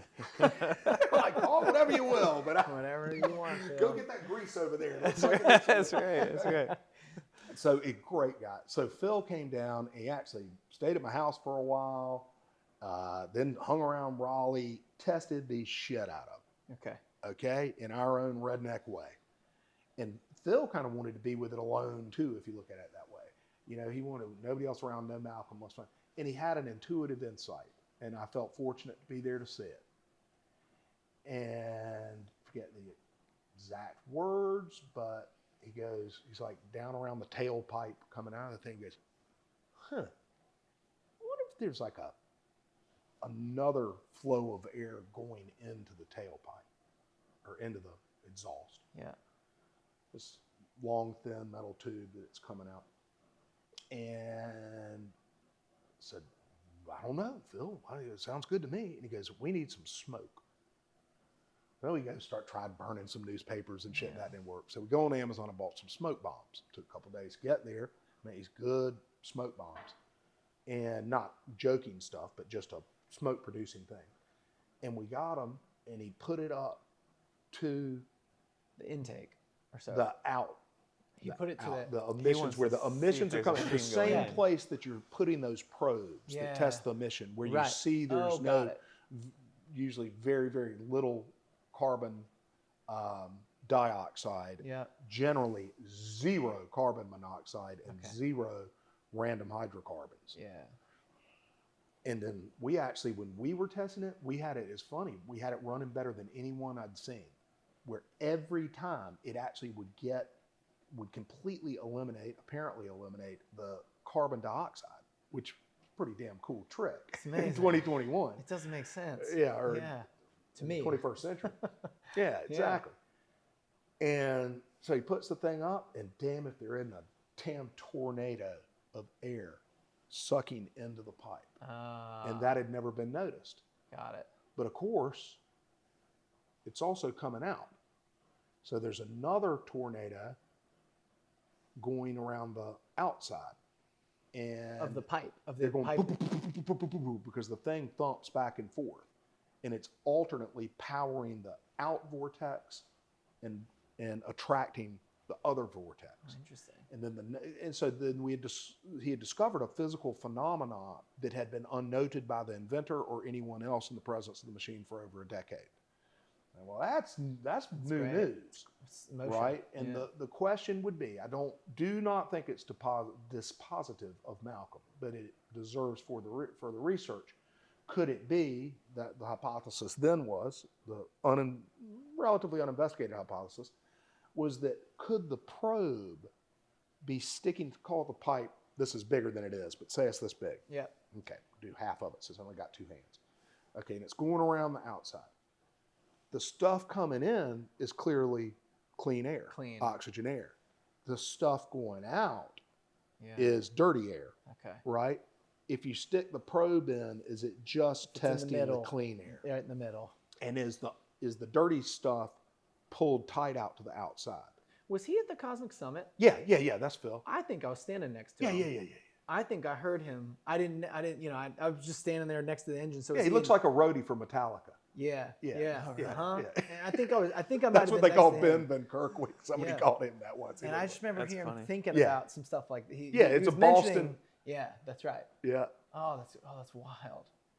And so Phil at the summit was, he wasn't particularly high on Malcolm at the time, and he had kind of this other idea, but even when he wasn't sure of it. So my point there is that we don't know, but I felt like I had done what I wanted to do was make myself comfortable. I couldn't disprove it before I go put it in front of 600 people. That's right. Right. And I wasn't able to disprove it, which kind of makes sense. Wasn't able to prove it as usual, but we found out something new. Yeah. So I thought that was pretty cool. That is cool. Right. And now we're going to follow back up on this. This has been exhausting for me. Okay. It cost me organizational time for the summit in far excess than was responsible. Okay. And Malcolm is intense. And then everything that surrounds him is intense. Yeah. And for better or worse, it drains the human of energy. Yeah. Okay? And distracts you. So I had to take a break. That's part of the reason why even when down with my ankle, I could have been on the phone and stuff. I just said, man, I just got to get away from this. You gotta relax. You gotta I let it. just had to recharge my battery without thinking about this global conspiracies and you still need the break from the road trip. You still need exactly, man. Still need to defrost. There's still an earworm in there. Yeah. That's wild. But then I was talking to Randall. He said, "Well, I sure wish I had something to go back on Rogan with. It'd be nice to have." I was like, "Hold on, man. I'm still on my mission. Let me get back on it. Yeah. You do other things, follow what other people's doing, but I'm going to try to make this play. Really follow it to the end. That play is not in action yet, but we got it on the drawing board." But you're not afraid of maybe creating a better version of an energy generator? No, I believe cold fusion is absolutely fucking for real. Yeah. And there are not many things. See, I don't believe that, I do not believe conclusively whatsoever that, for instance, the Younger Dryas event caused the Carolina Bays. Right? You're not convinced of that. Okay. And legitimately, justifiably, people say, well, he's the Carolina Bay Younger Dryas guy, right? Not really. Okay. There's a lot of reasons to think it was separated in time at the minimum. What I do believe about the Bays, just as a footnote, is that they were all caused at once. And clearly, that was a catastrophic moment. Sure. When it was, how it happened, I love hearing every theory. I got some favorites. I love my man Antonio Zamora. He's stuck on 12/8 that it happened at the Younger Dryas. Okay. I'm not as down with that, but I am very comfortable with ambiguity. Okay. Right? Yeah. And I've never thought about that dynamic in people, that quality, whether you have it, it's not necessarily a positive quality. There's goods and bads to it. But that's right. Yeah. There are people, and I've seen it demonstrated in Malcolm so clearly. There is a cohort of people that are not comfortable with ambiguity. That's right. Yeah. And if they're presented with something that's ambiguous, they're either going to breaks the brain. break the brain. Yeah. I don't want anything to do with That's it. right. Tell me when the expert tells me what to think. And I don't mean to Not run people like that. Right. Down, but okay. Yeah. That's a good punt. Or that guy's a fraud. Right. Right? And that's kind of where most people go when they're confronted with that ambiguity. I ain't got that bone, man.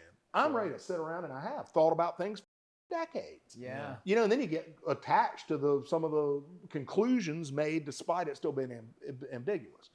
Right? So kind of operated comfortably. That was helpful with Malcolm. But then, of course, your family, your friends, all those people are like, what are you doing? You're following this man to the end of the earth. I'm like, he's a madman. nah, man, I'm just interested in it. I don't care whether he's a having fraud. fun. Until he reaches in my pocket, man's never asked me for a dime. Yeah. That's a big sign, I think. And, and it could be maybe, see, there are all sorts of people that are that way. They don't, I think, appreciate that it's not binary. You can have people that believe they're doing something when they're not doing it. That's right. You can have people doing something where it is happening, but they're wrong about why. That's right. You can have people that made something happen are a little way to understanding why, how, but they think they got it all figured out. That's right. There are all sorts of gradations of that, and I'm still not sure where the hell Malcolm falls on it. Yeah. You know, so it's a you know, an epistemological minefield. Yeah, it's Right? it's nuanced. How do we know the truth? Yeah, it's it's nuanced, nuanced, which is so hard. Yeah. Yeah, it was kind of fun, but in this setting, it's also kind of exhausting. But so you know, That's what happens when you chase these things down. Is I think that everybody gets to 80% very quickly, but the last 20% to actually go verify, you know, it's you gotta it's scratch work, and man. claw for It's it. work, man. Yeah. And it gets harder and harder with it until you get all the way to those last percentage points. That's right. There's a group called, I forget, it's called WITS. I went on a rabbit hole looking for energy, like free energy, a couple years ago, and I found this group. I think it's somewhere in the Carolinas, and they're called WITS, W-I-T-T-S. I think it's an acronym, and I forget exactly, but I ended up sending a guy an email and saying, like, he says he has these generators he can set up for you. Yeah. I said, how can I come see him or get exposure? Like, if this is true, I want to buy one for everybody I know and then start advertising them forever. Amen, brother. Right? Of course. And he's like, yeah, of course. Somebody's got to bring across the line. Exactly. And he says $20,000, and I'll let you in the door to come have a look. And I was like, well, of course. I mean, of course. It's a great example. Yeah. And could be Maybe. that person, you know, Now I that's their don't way of know, doing yeah. business, because there's an Yeah. argument that if you had lightning in a bottle, Right. you don't right. show anybody the bottle. It's unless worth they more give than you 20,000. Exactly. You know? But And it's so it's so tempting. You almost want to do it. You're like, oh, maybe I'll just do it. Give me the $500 plan. Yeah. If it works, Make I'll it- upgrade. yeah. You give me 2 weeks. Make it less for 20 offensive grand. to my bank account. $500 for 2 hours right. with it, and then I'll buy the 20. Yeah. That's tough. But no, Malcolm has never hit me up for money. And I tell you, I'll give you a little story on that. We were, I think, at another Buc-ee's, but in the parking lot down there in Texas, and walking along with him. So it was a pretty good time. And I didn't know him that well, and I'm not by nature a deceptive person, but I play a little game here. I said, hey, Malcolm, what would you think about $100,000 to get in this? And he looked at me like I was crazy. And of course, I didn't say I'd like to give you $100,000 because that would be a lie. You know, I forget how exactly I put it, but you know, it was just kind of to. You want to see how he would Feel react. it. Throw a feeler out I went there. through a couple of rounds of talking about, hey, can I get it? And maybe he's playing hard to get. But remember, that was the beginning of. You think he would have called me back a couple of months later, and said I'd like the $100,000. Kept the deal going. Yeah. But and I know, man, it's a lot on Malcolm, but maybe it all needs to be said or have it out there on the record. Some of these funny stories or weird stories.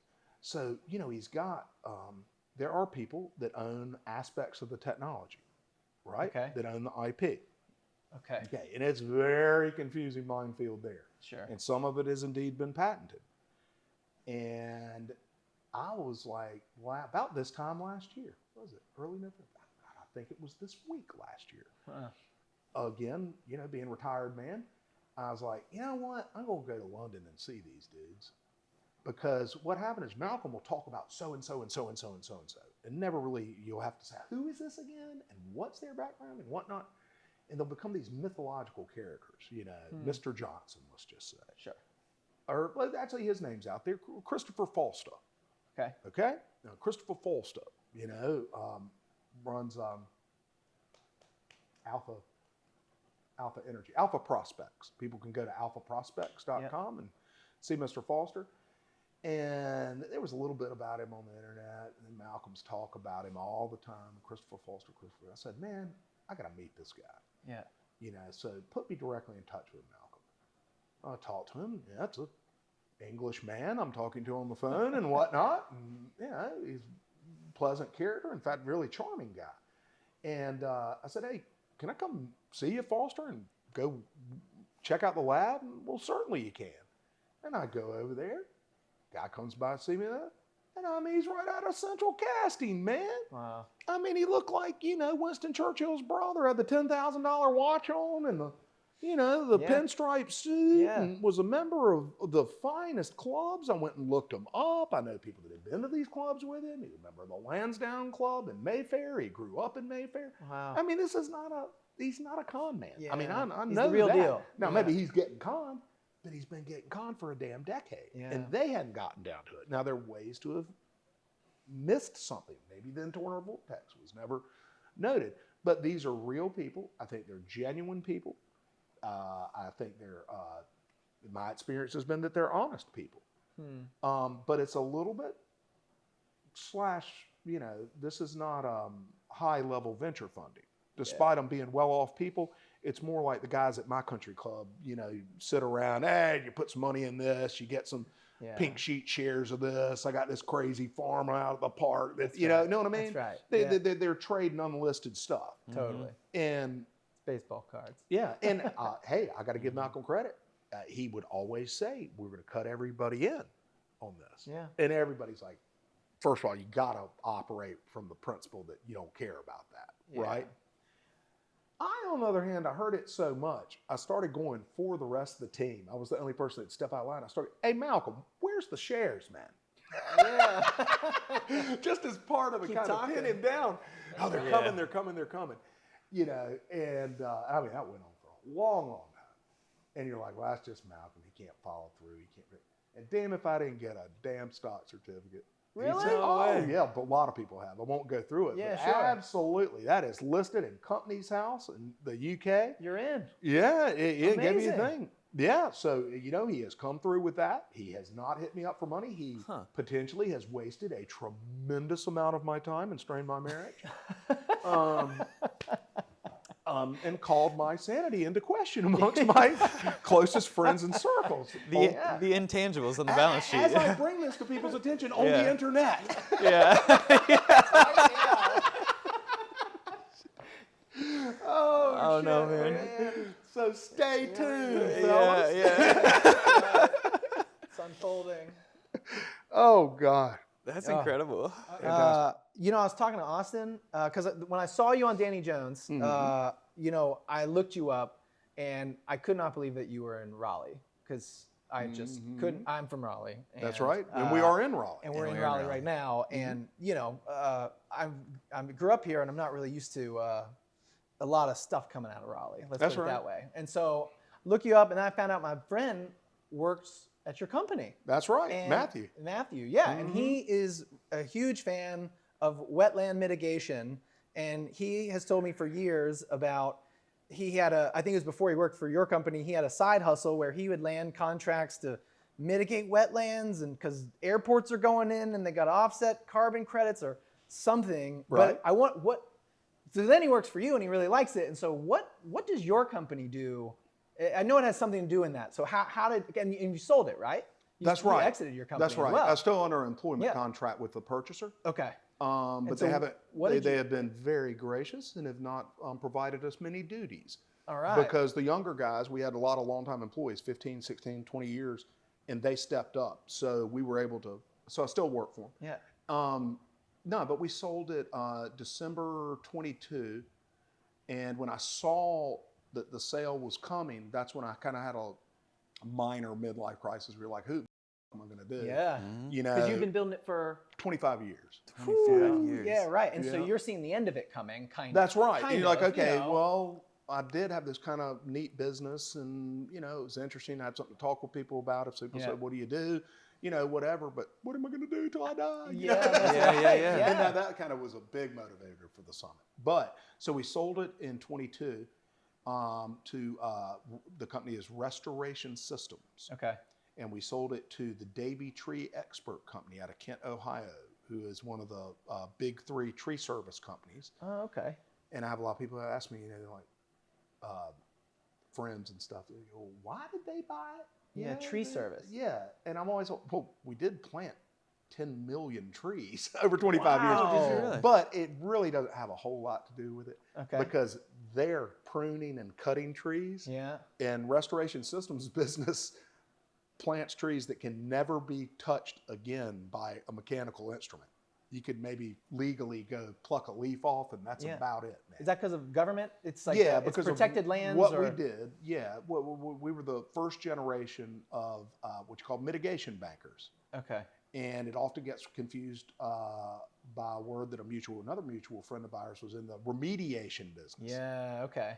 So, and I get that, Yeah. that they're both kind of regulatory creatures. I'll get to what it is, but just so it's kind of a picky thing. Yeah. Mitigation, Mitigation, not remediation. remediation. Not remediation. Okay. Remediation is what we used to call dirty dirt. Yeah. Right? Cleaning up When you're dirty going and dirt. cleaning up dirty dirt. Yeah, that's okay? right. That's remediation. That's right. Yeah. And mitigation has nothing to do with that. Okay. Mitigation is more of a qualitative policy term that means that you make up for your damage by compensating for it, to mitigate for the loss to the public of regulated resources. So you're building somebody's building something that's going to have a negative impact on the environment, and now they have to have a positive impact on the environment also to offset their environmental impact. That's correct. And so they would come to you. Yeah, it emerged originally in wetlands regulation. Remember I said earlier that when I was working in the Senate, I was the wetlands guy.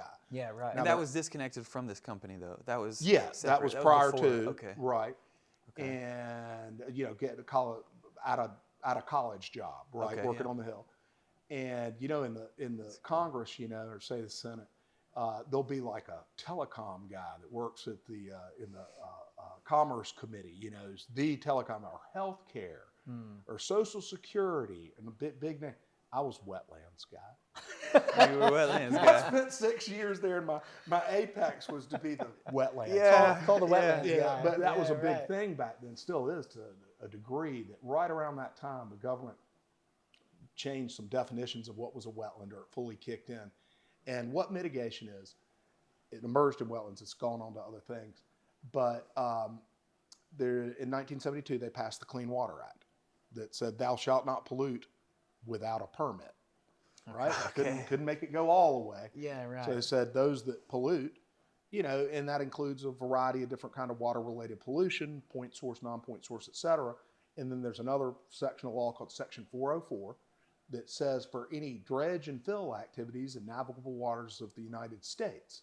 And that goes back to, the 1800s, the navigable, well, actually it goes back to 72. They were talking about navigable waters. Yeah. Okay, but wetlands then became subject to that law. Oh, okay. And the regulatory definition of it was expanded out of the places where you see barges go through carrying interstate commerce, which is really technically, according to Justice Scalia, where it should have stayed. Okay. Right? That you can't go dump a bunch of dirt in the channels of the U.S. Those navigable waters. Yeah. For better or worse, the environmentalists were very successful in expanding that definition so that by the late 80s, it included all waters within a foot of the surface for 2 weeks a year. Oh my. Right? So that means you dig a hole, you hit water within a foot of the surface, and it's maintained for 2 weeks. That is a navigable water of the U.S. Oh my gosh. Water of the U.S. And do you think that was a good expansion, or is that overreach? Well, I'm a political conservative. Yeah. Very much so. Okay. But I also grew up as part of my generation, very mindful of the environment, a science geek. I know we got problems and we got to change our ways, and was fortunate to see change our ways most of my life. I think it's gone too far in many ways. And I felt that way when I came to understand exactly how wetland regulation worked with my first boss. Okay. And it was just another issue that I was learning about as a young man. I said, well, that's ridiculous. I thought wetlands, you had to have a marsh out there, right? And it's only a foot of the surface or something like that. Little did I know it would become my wife. And then next boss, same guy that, with the Carolina Bay story, the very first day or first week, he comes to me and says, Bob Dole put me on the environment committee. And we said, well, good. You're on banking, you're on defense. We got a bunch of military bases in North Carolina, with the biggest banking state, and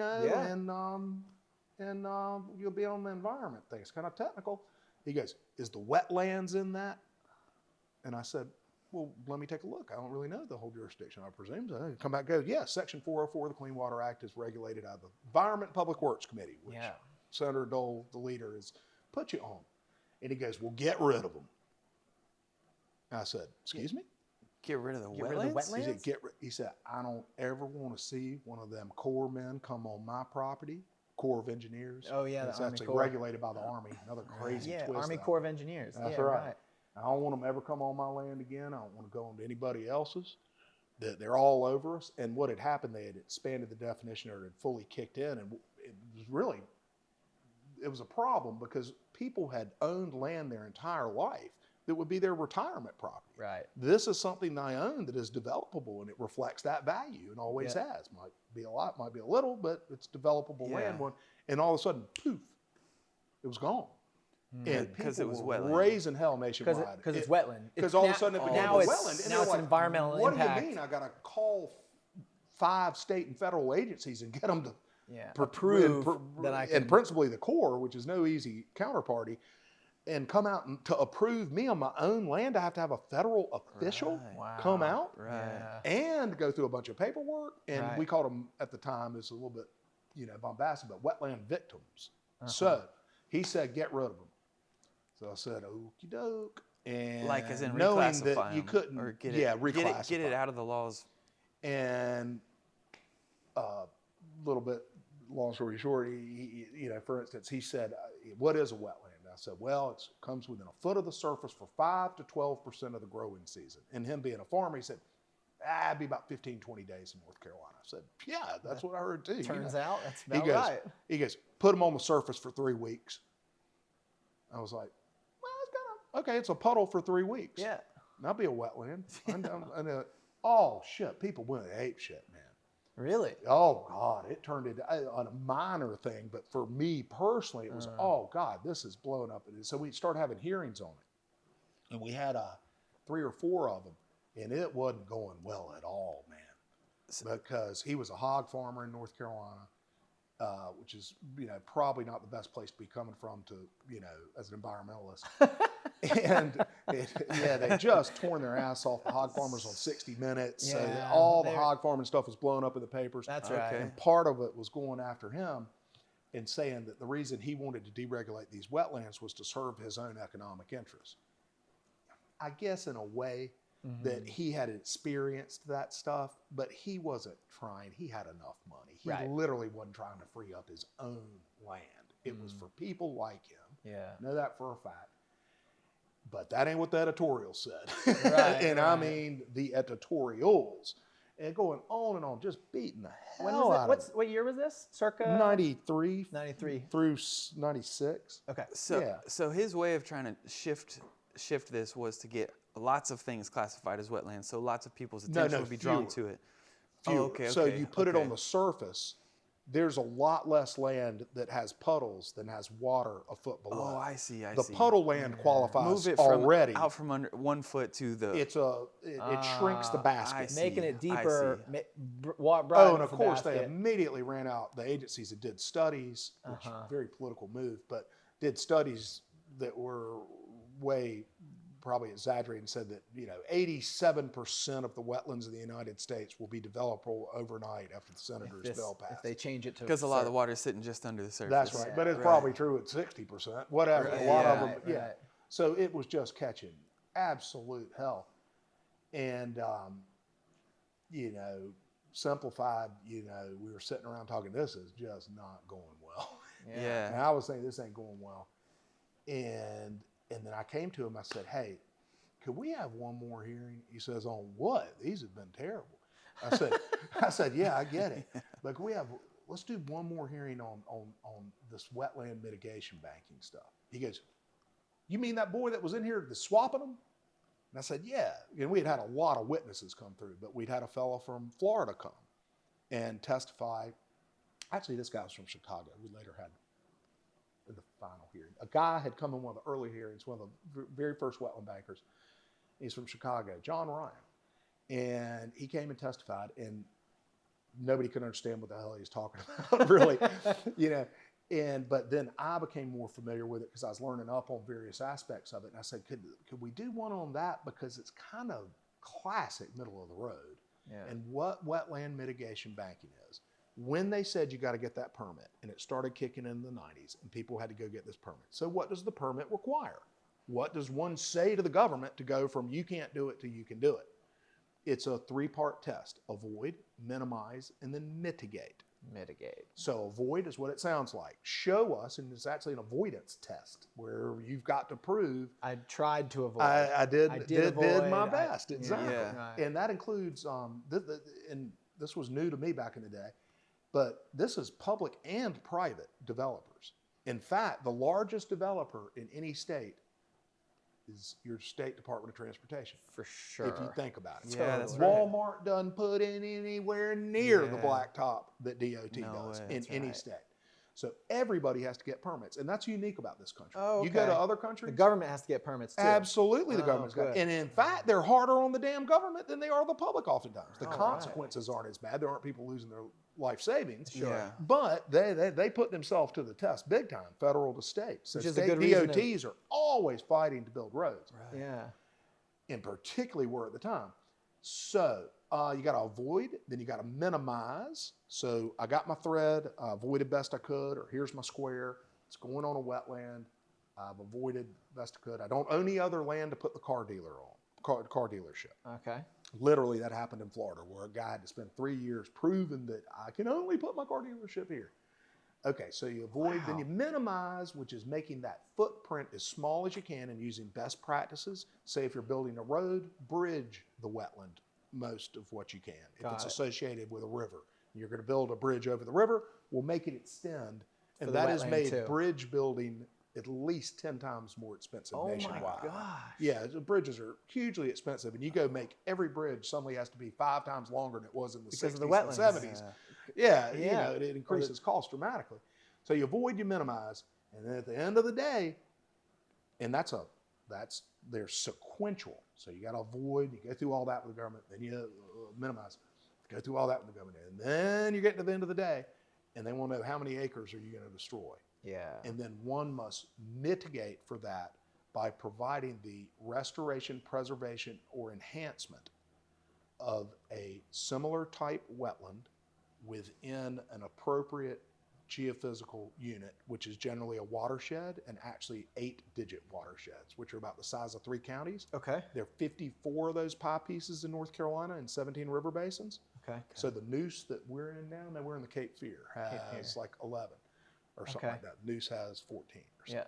Yeah. And that'll be associated with your major creek, or the Hall River. Yeah. Will be its own. The Deep River will be its own. Okay. Right. Okay. So within that area, and that makes sense. Somebody's destroying a wetland in one place, you got to replace. So you've got to restore, enhance, or preserve within this area. So they require that. Now, immediately, Florida starts doing it, right? Well, first of all, in the 80s, when they were first starting, they made you mitigate on site. So you had to do it on the site you were on. Yeah. Yeah. Right. And first of all, it was a wetland, so you had to also have some dry land. Then they're going and cutting down. Yeah. It's fakey. You can't. You want to select the right place to restore wetlands. You don't want to just make them out of whole cloth. So like 90% of that stuff was proven to fail and be a waste of time. Oh man. So then some sharp cookies in California, I know the people, in California and Florida, just a handful of people, 2 tiny companies, approached the government and said, look, somebody had actually done it in Louisiana in a proto thing, you can go all the way back. But these guys came forward and said, we are professional restorationists, or we have hired them, right? Yeah.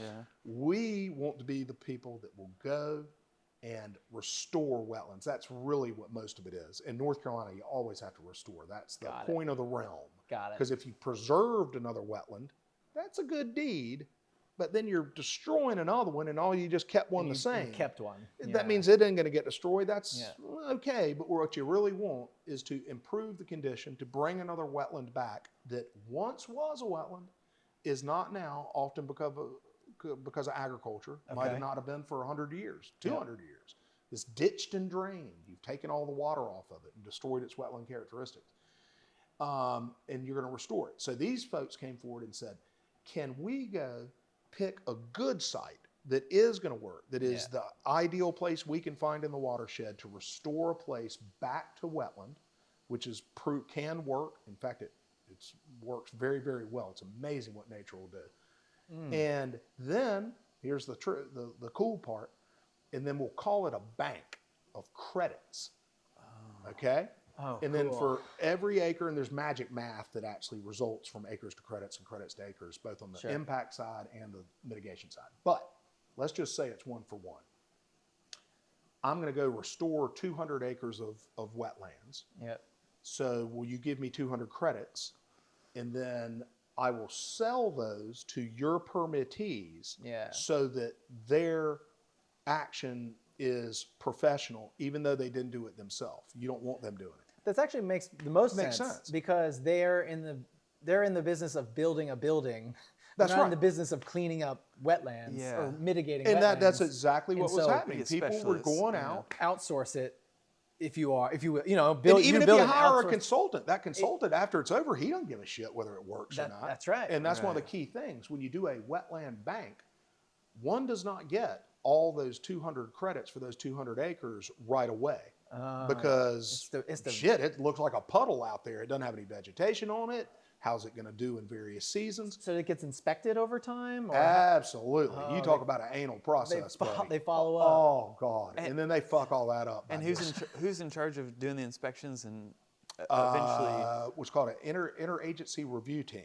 Oh, And that's where it turns into the worst business on earth. it Yeah. sounds Okay? messy. Oh, Because they need to say, good job. as we used to say, if you go permit a new prescription drug, it's Yeah. tough. Yeah. It's Yeah. going to be expensive. An IND. But God knows you at least go to just the FDA. Yeah. Yeah. Because of the quirks of wetland law and the Clean Water Act and the way the regs developed and whatnot, the Corps of Engineer leads it. The EPA is a silent but relatively equal partner. Oh, man. And then the U.S. Fish and Wildlife Service, the National Oceanic and Atmospheric Agency Administration, Gosh. the State Wildlife Commission, the State my Office gosh. of Water Quality, the Department of Agriculture, all of them They all want to say. have a commenting authority. Oh, my God. And then when they put together the little cabal, I don't mean to knock them, but whatever. Yeah. Yeah, they put that in It's this okay, little, you're not in it anymore. Yeah. state and federal partners. Yeah, group, there right. we go.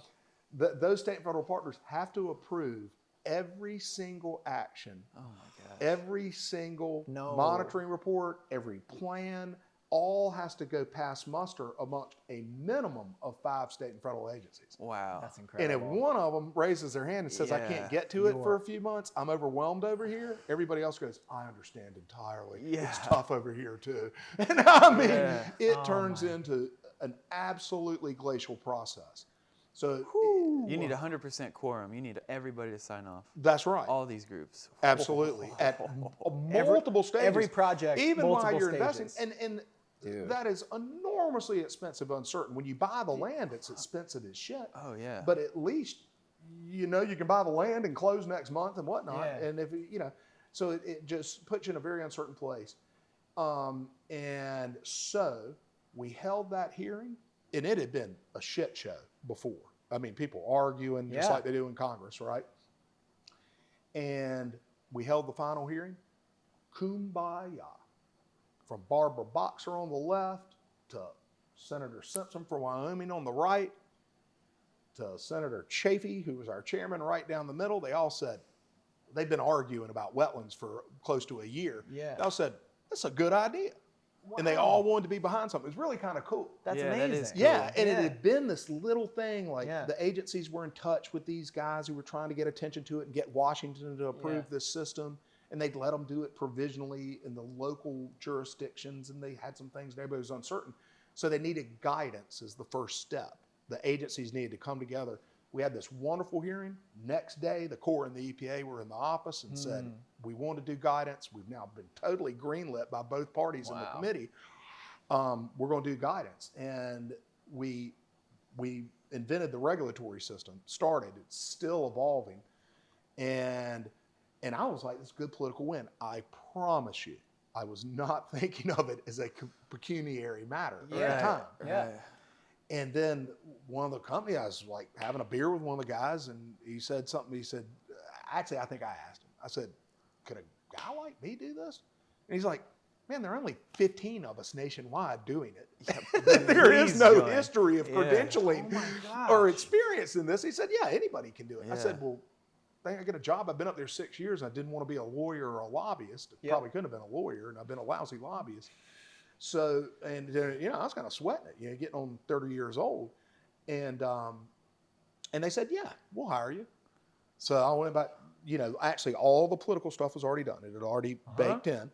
And I started for a company out of Florida, one of those first 2 companies, and built their first mitigation bank, the first mitigation bank in North Carolina.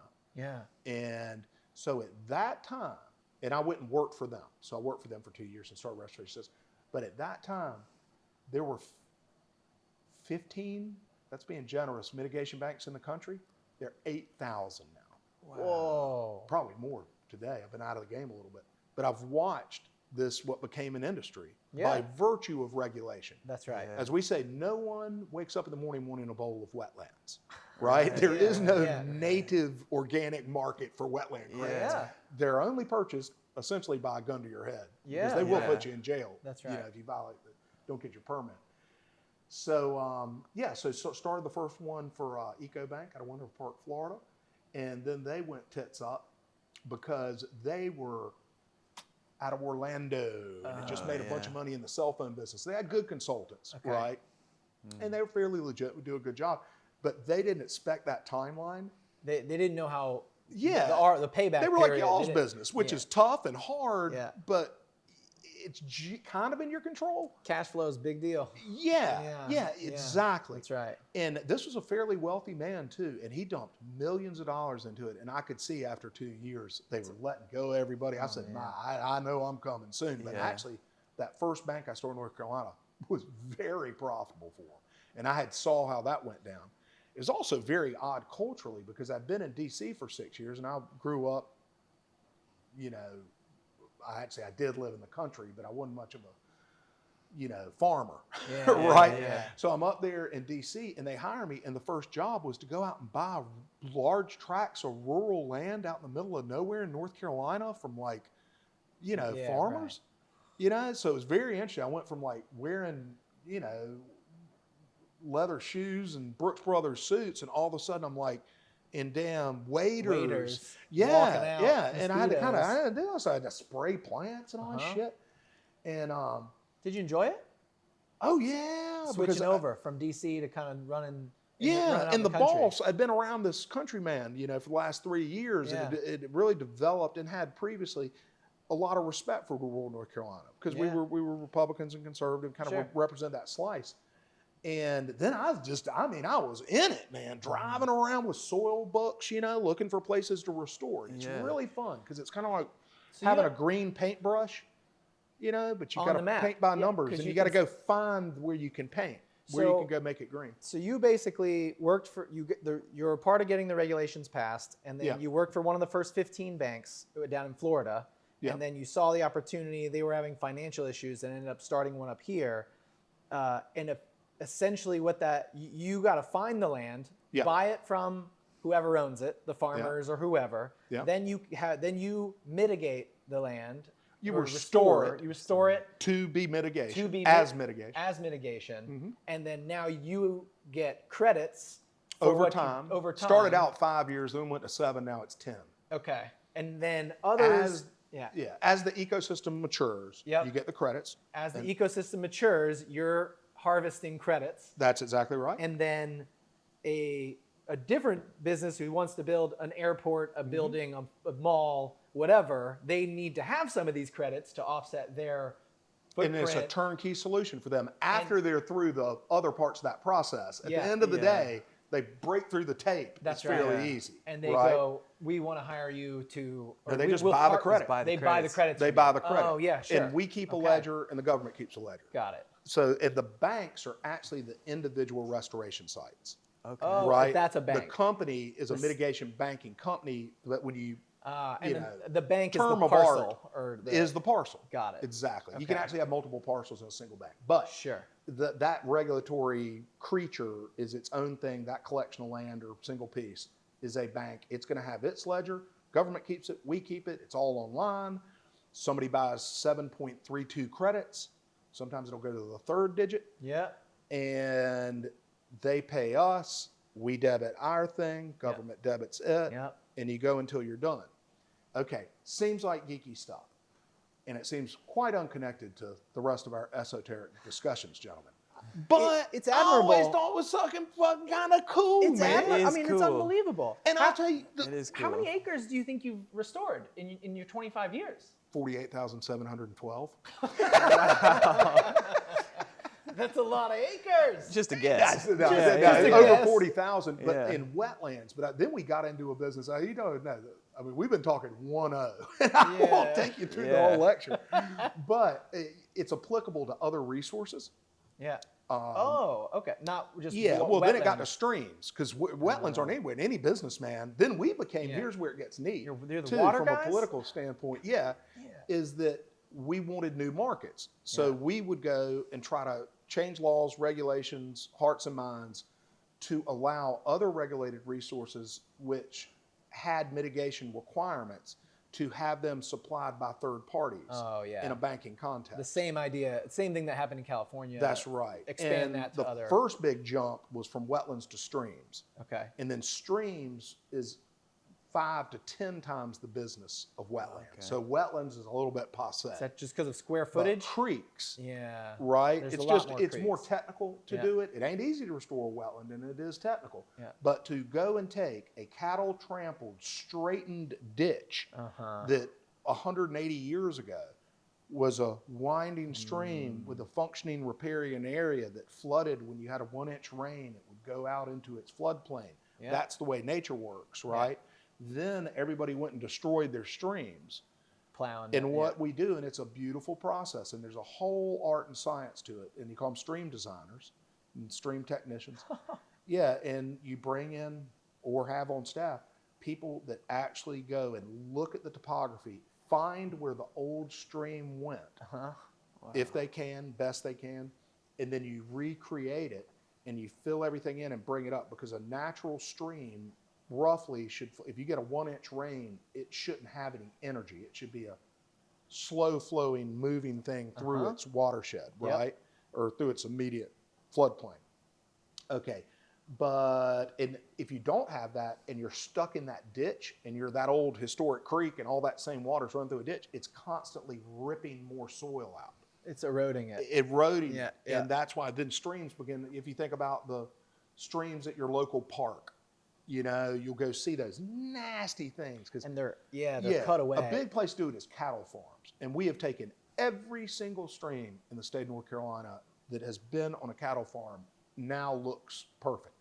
So you go and restore it. You'll have, you know, anywhere from a 30 to 100. Well, actually, you can go out. You get fewer and fewer credits, but out 400 feet on each side or so.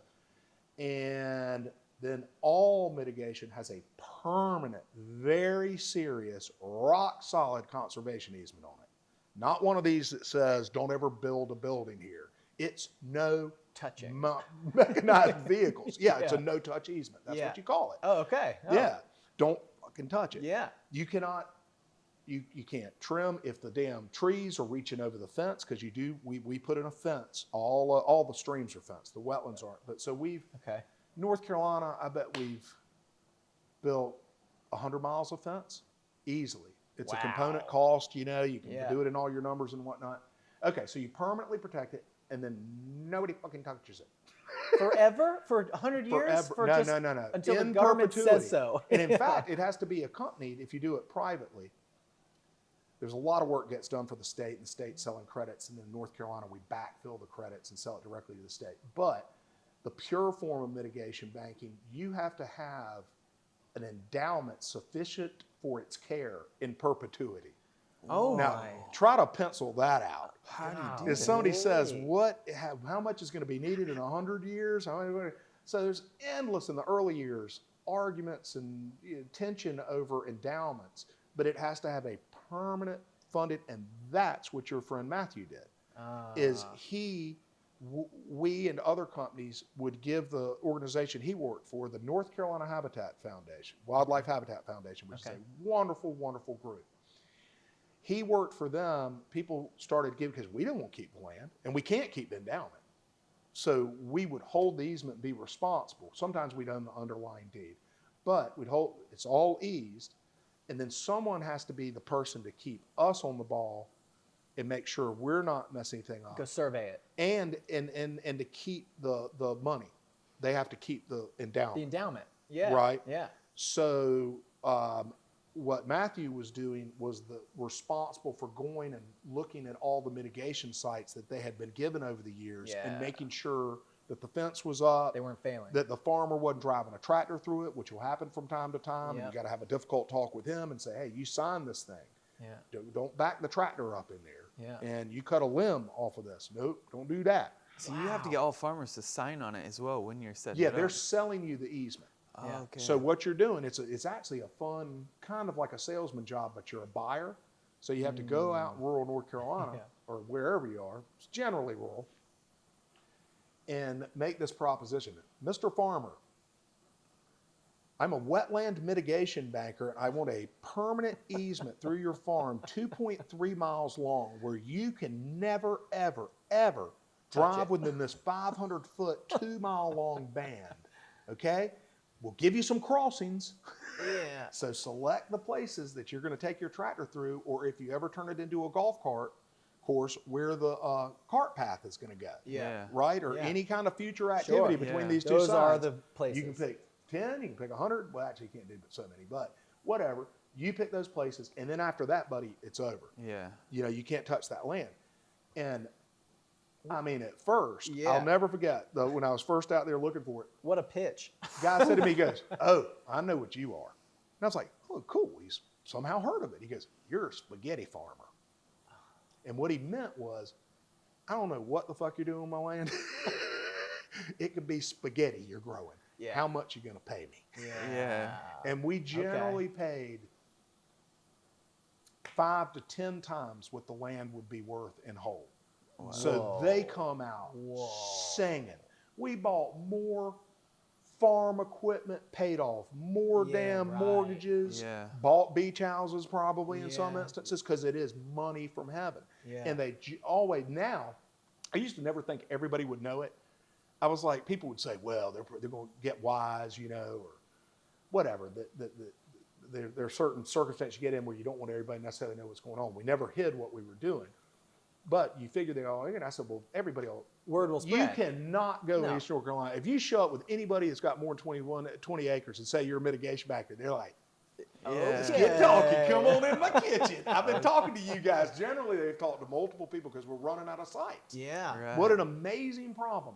That What we an incredible cannot problem. find places to restore anymore. You can find them. You keep finding them. It gets smaller and smaller. But you're running out of things. Okay. And then, you know, somebody asked me when we went through this all, and they're real liberal environmentalists, and they were a friend though. They said, well, what are you going to do when you restore everything? I said, pat myself on the fucking back and figure out what to do next. I'll start a podcast. Party? I don't know. And people will have problems. Environmentalists, God damn, they'll shoot themselves in the foot every time. You know, you advance a certain way of dealing with the natural environment like this, and they'll go, well, what if your wetland fails? I said, well, what if there's no mitigation? Then it's the old days and you don't get anything back. That's right. At least we're having to pump something back into nature. That's right. Right? And you're trying to achieve some kind of balance. And that balance is best reflected in this fact. Neither party to this day, Democrats are a little closer these days, but have embraced it. You know you're right. If you have... You don't have a base. Both of them, the Republicans, hate the regulations and do not want to submit the fact if they go and endorse mitigation banking in some context, we can get them there eventually. We got, you know, but that means they're endorsing the regulation, or they look at it that way. Right. They'll say, I'm anti-wetlands regulation. And you're like, okay, but we got a problem here. It's not going away. Yeah. In fact, I tried to do that. Right. Yeah. So let's try to have a market-based system, Republican. You know, blah, blah, blah. You go to the Democrat and say we're doing this. I don't want the wetland destroyed. You say, when has that ever worked? Yeah.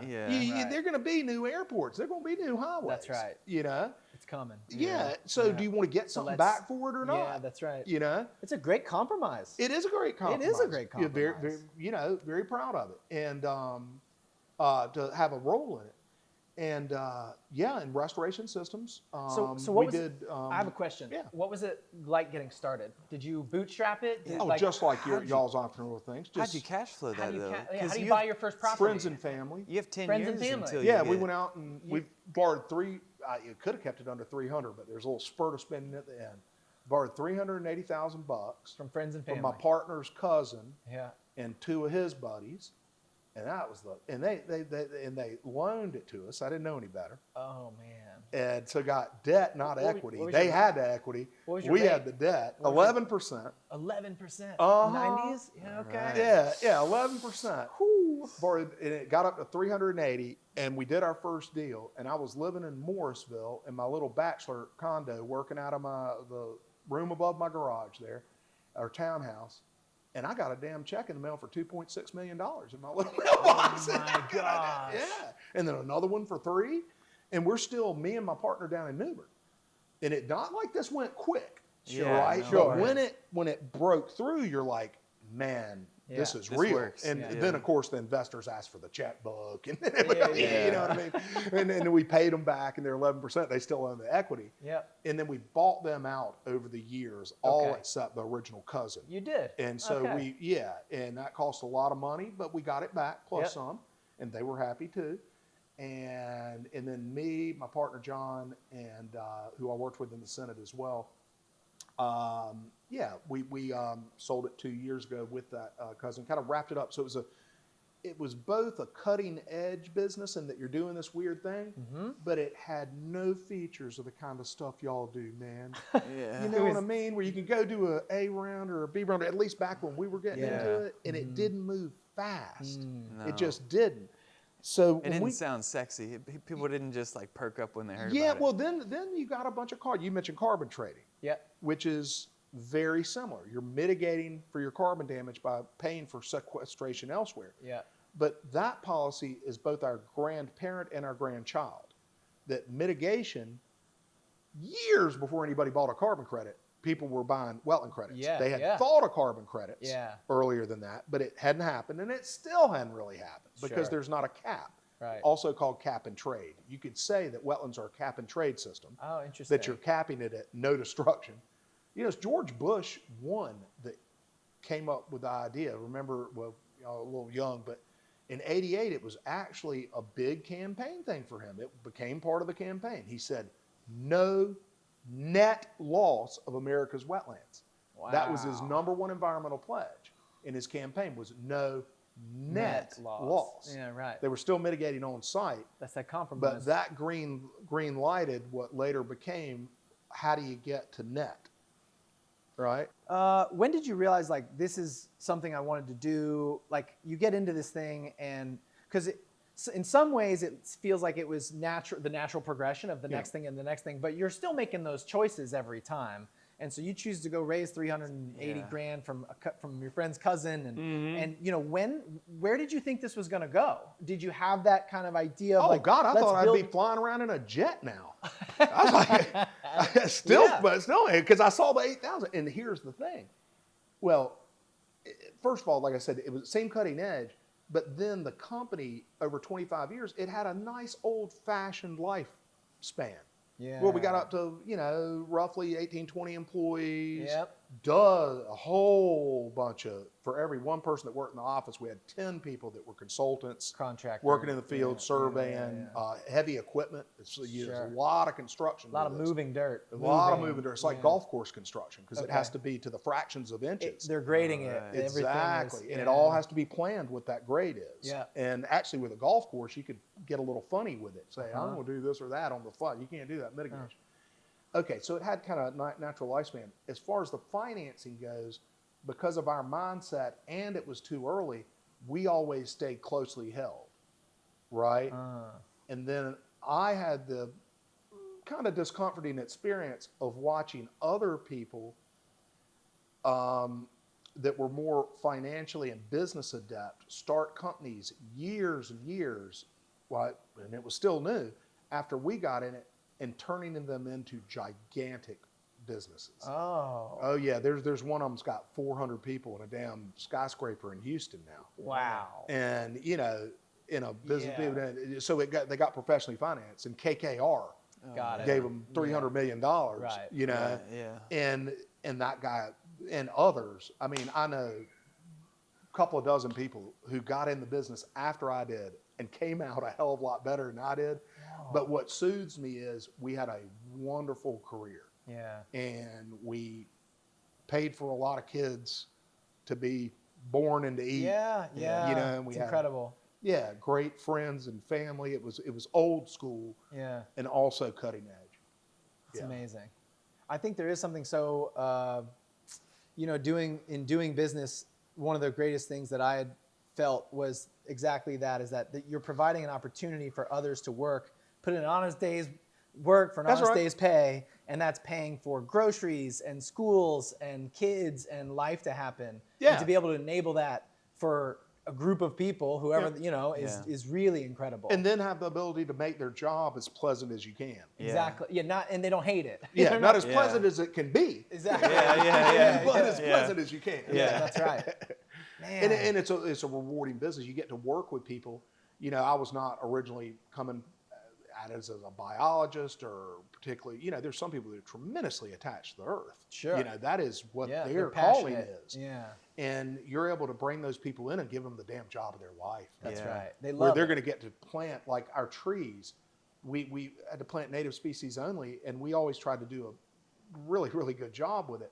So we planted over time, if you added up the different species, like 177 different species of tree that'll never be cut. Now, a lot of those are single species. One species, it's 80-20 rule there. Okay. Yeah. But we throw in I can't even name all these trees. Yeah. Now Matthew He can name every single one. He can name every single one. He's an ecologist. He is. He's exactly the kind of guy that is built for this business. Absolutely. But you needed some jackasses like us that didn't know what they were doing.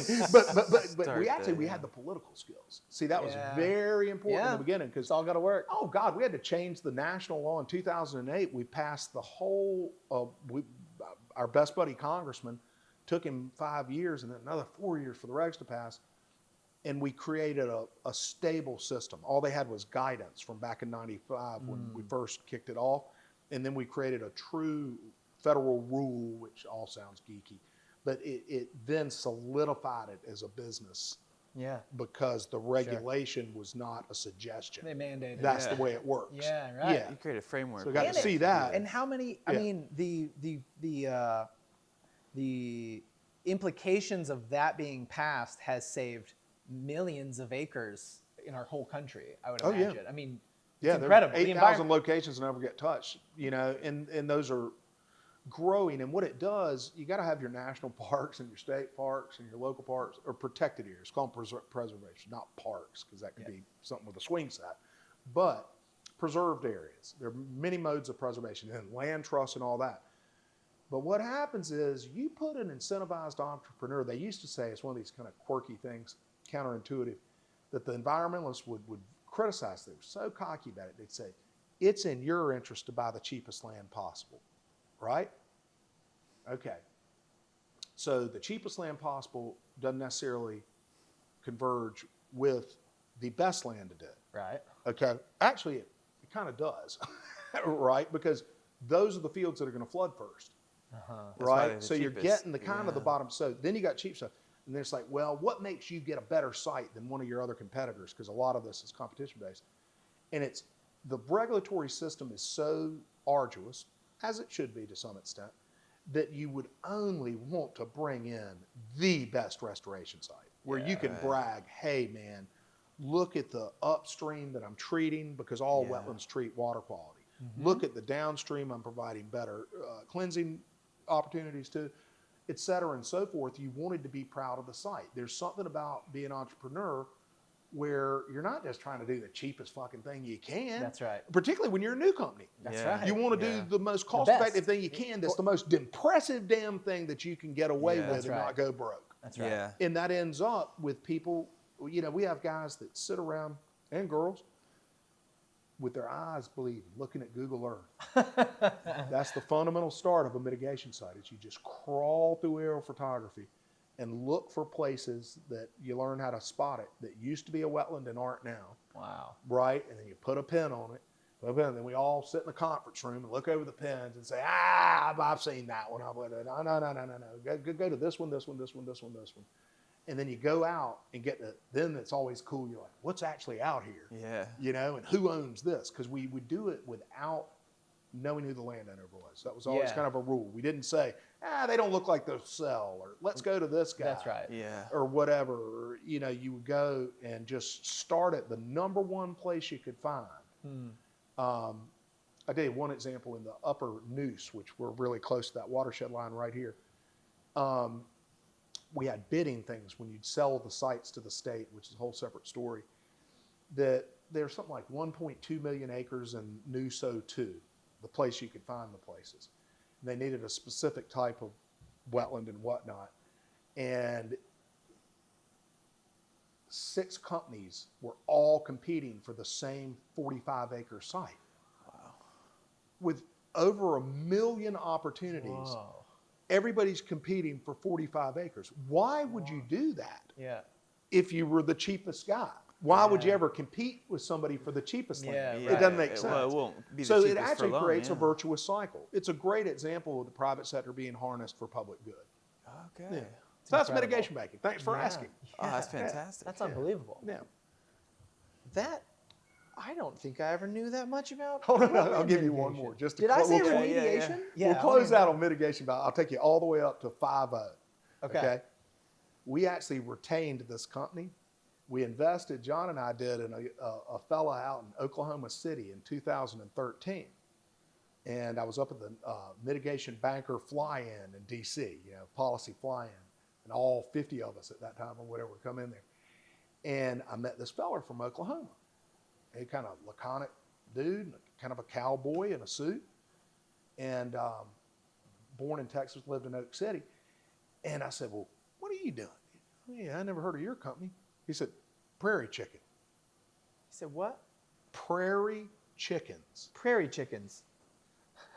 And I didn't know I'd hear that word 7 million times over the next 10 years. And I'm like, Prairie Chicken, you mean like one of those little grouses? He goes, yeah. They're going to be declared an endangered species, and you'll have to mitigate. And their vast portions of their habitat resides in the southern Great Plains, because a prairie chicken will only mate or will not mate if it's able to detect anything over 3 feet high in the view shed.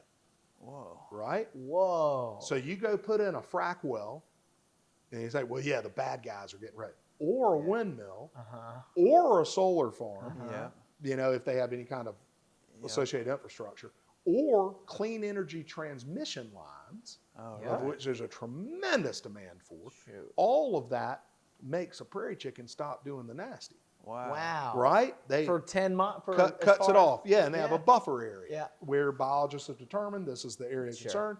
So you're going to have to mitigate for this number of acres, which can be astonishing. You go take and it doesn't have to have prairie chickens. And that's somewhat controversial. Okay. But, Oh.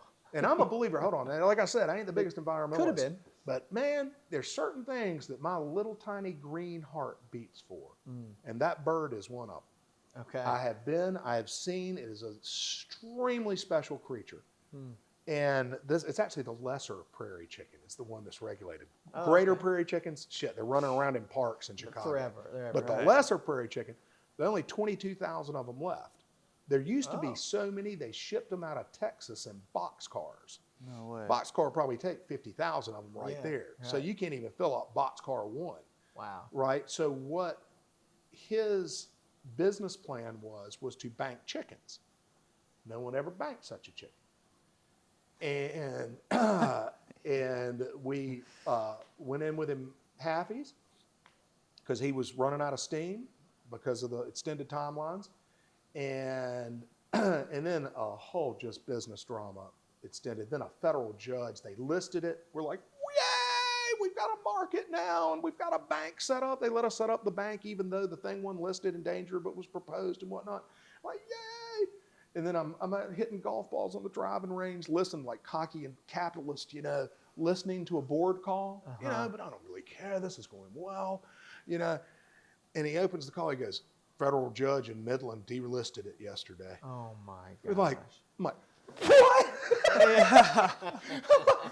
Did what? And they delisted it? I said, yeah, he delisted it from a federal bench in Midland, Texas, which is the capital of oil and gas, and they hate this regulation. I was like, well, how long until, because he just sent it back to square one. Yeah. I said, how long? He said, 3 to 5. Oh my gosh. Incredible. 8. Oh. We had to put the company on ice. We kept the weekly calls together. We did 800 weekly calls. No way. No And you think, what are they talking about? The business is dead. Yeah. But, you know, there were a lot of things we were trying to prepare for that we didn't know we'd get relisted, so we're trying to soften things up. There was plenty to do, believe it or not. And we ended up keeping it financially alive because some wind companies were so concerned about it or had very, very careful lawyers. They said buy defensive credits, voluntary credits. Probably not as many as you would in a true market. Hedge. But hedge. Exactly. Yeah. And if you're running a tiny little company, as we called it, 2 dogs in a truck, you know, you had Wayne, some consultants and all that stuff, and his landman. And we you know, had like 2 or 3 of those deals, added up like $6-7 million. You can run a small company forever on six or 7 million. Not forever, but for a long time. Yeah. And we kept it alive. And they relisted Joe Biden, I'll give him one. They relisted it when Biden came into office. It was going through its natural progression, but Trump could have mucked it up at the end. And they relisted it, and now it's kicking in, and phone's ringing off the hook. And it's all go. And actually, we didn't sell it. You've been marinating on it for 8 years. Absolutely. I mean, and then when the company was being sold, it was still unlisted. Oh. And the buyer looked over everything. Oh, man. And looked at that and said, "That's a y'all You can keep that. keep Yeah. that one." And we're like, okay. All right. Okay. Yeah. Because they weren't following the relisting as closely as we were. Yeah. It wasn't deceptive or anything. Sure. Yeah, We told them, you know, it could be relisted. They said, That's right. we're just not into species banking. A We little don't do it. far out for us. We're, okay. Yep. You can keep it. And then we kept it, and 4 months later, it was relisted. No. Yeah, and the close. guy who spearheaded the purchase, he's like, God, it's the only mistake he made in grab the that, buy. He's yeah. a great guy, smart as shit. It's a great Yeah. purchase all the way Yeah, around, right. but he missed the check. Well, it's out of left field. I mean, who knows about that? Yeah. And we have millions of dollars in orders now, tens of millions. All right. Hey, Yeah. Don't mean to chickens. brag financially, but it does. It's a No, big it's- business. Yeah, That's a good yeah. win. Yeah, we have 95,000 acres at 5 locations. And the interesting thing about In North location- Carolina or No. This is out in the Great Plains, Texas, New Mexico, I'm sorry, Colorado, yeah, right. Kansas, Okay. particularly. And the what you're looking for when a prairie chicken bank, remember I said you're out there looking for a place that used to be a wetland, isn't now, you Yep. turn it back into one. At first, you don't do that in species mitigation because Okay. the species, what it needs, those 22,000 birds, they're not all at one place, but they're going to be in strongholds, or they're going to be in little pockets Clustered. that remain Yeah. where there still isn't anything above 3 feet tall Yeah. in as far as you can see. Yeah. So your first directive when you're looking for mitigation land for prairie chicken is to go find the largest natural expanse of western Great Plains, southern Great Plains that you can find. Sure. Yeah. So it's like somebody saying, go buy the biggest, perfect looking western landscape you can. Yeah. And the first one was the Gardner Ranch, the Gardner Angus Cattle Farm. Oh, It's okay. 55,000 acres south of Dodge City. Wow. And they are our partners. They were patient as hell. All the landowners had to hang in Yeah. through those years. Had Yeah. to re-up the options, Right. all that stuff, keep it all alive. And the Gardner family stuck with us. Mark Gardner, God bless his soul. And now we're taking down those 55,000 acres over time. And they are the apex of the Angus cattle gene. They were the beginning of Angus, right? The Gardner family was. Yeah. And they're now in the gene business, essentially. Wow. They sell genes. They don't sell beef. Now they can. They probably got 3,000 head or Yeah, whatever. yeah. But the 55,000 acres could support 30,000 head of cattle. Sure. But that ain't their business. It's not the way the ranches are done anymore. So they knew one of the ways that you do restore and make it more attractive and say there are chickens here, but you can also ranch it. So our easement will prevent it ever being ranched again. Wow. And our endowment will pay for the burning of the land periodically as nature used to do. You know, beneficial fire, which Yeah, Matthew which is an he's expert in. incredible at. Everything I know about fires, I learned from him. Yeah, it's absolutely Yeah, incredible. he's amazing. Yeah, so we go and burn it, and man, you think we don't know where every prairie chicken is on that land? They've got night drones, Kansas State does, that goes and counts them from their heat signature. No way. Oh, yeah, then you band them, the whole Yeah, you nine tag yards. them, everything. That's right, and we know where every lek is, and leks are where they mate every spring, or that no, that's the booming ground. And and I'll close with this. A prairie chicken is cool because it does a mating dance that is entirely unique. Well, they common to grouse. Sure. But they have an elaborate mating dance. So in the spring, the males and females gather together, and the males go around to do this thing and blow their things out. And you can hear it for surprising distances. And that is why the Plains Indians put those big things on and go around. Oh, yeah. They're No acting like way. the prairie chicken. Oh, yeah. You know, we No can't way. lose that in America. Yeah. No way. You know, amazing. Yeah. I that's mean, incredible. that you don't want to live in an America that doesn't have any of that left. That's right. And to have the ability and the financial mechanism to go buy those private landscapes, protect them, and keep them maintained It's in a the special natural job. state, it's a good thing. Yeah. God, you know, and hey, credit to Mr. Wayne Walker and Common Ground Capital. We didn't have to do anything but join that call and sweat for 12 years. Right? Yeah, that's it. Thanks. That's a lot on mitigation of the prairie That's chicken, right. but it's fun to get.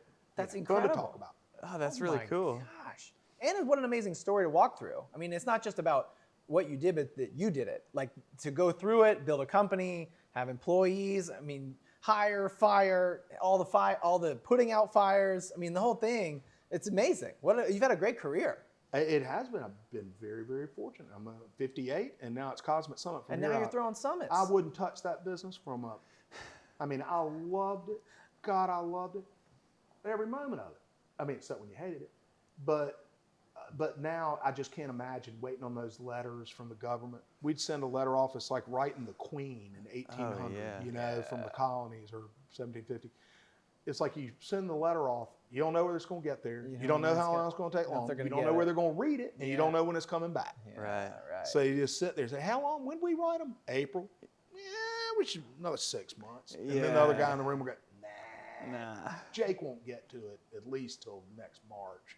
I'm calling a year. Wow. And you're just waiting to get one letter back. Wow. That's crazy. I can't deal with that anymore. No. That's Okay. a lot. Not for mitigation. Well, I do have a question then. Have you ever seen? You seem to know about erosion. Have you ever seen on Mars the spots on Mars that kind of look like it was? Oh, yeah, the old gullies? rivers? Yeah. What's your opinions on that? It's water. It's water. Yeah, Mars is lousy with water and life. Yeah. Yeah, and it's not under the ice at the poles or deep under the ground. It's everywhere. There are microorganisms all over the rovers. There are. Mm-hmm. How do we know that? How do you know that? Because life is absolutely everywhere. It's omnipotent. It's absolutely part of the fabric of the universe, and no part of the universe is going to be without that fabric. What about space And- being a vacuum, and there's nothing? Well, I'm in not there? talking about ambient life yet. Oh, talking about okay. Extraterrestrial Yeah. on the ground life. Yeah. Okay. That's right. It just like, okay, well, no. Joe Rogan said it with Trump the other day. Do you know how, actually, this was very intriguing. Get this in a second. Yeah. Okay, we never tested. I was actually a 10-year-old boy when the Viking lander landed.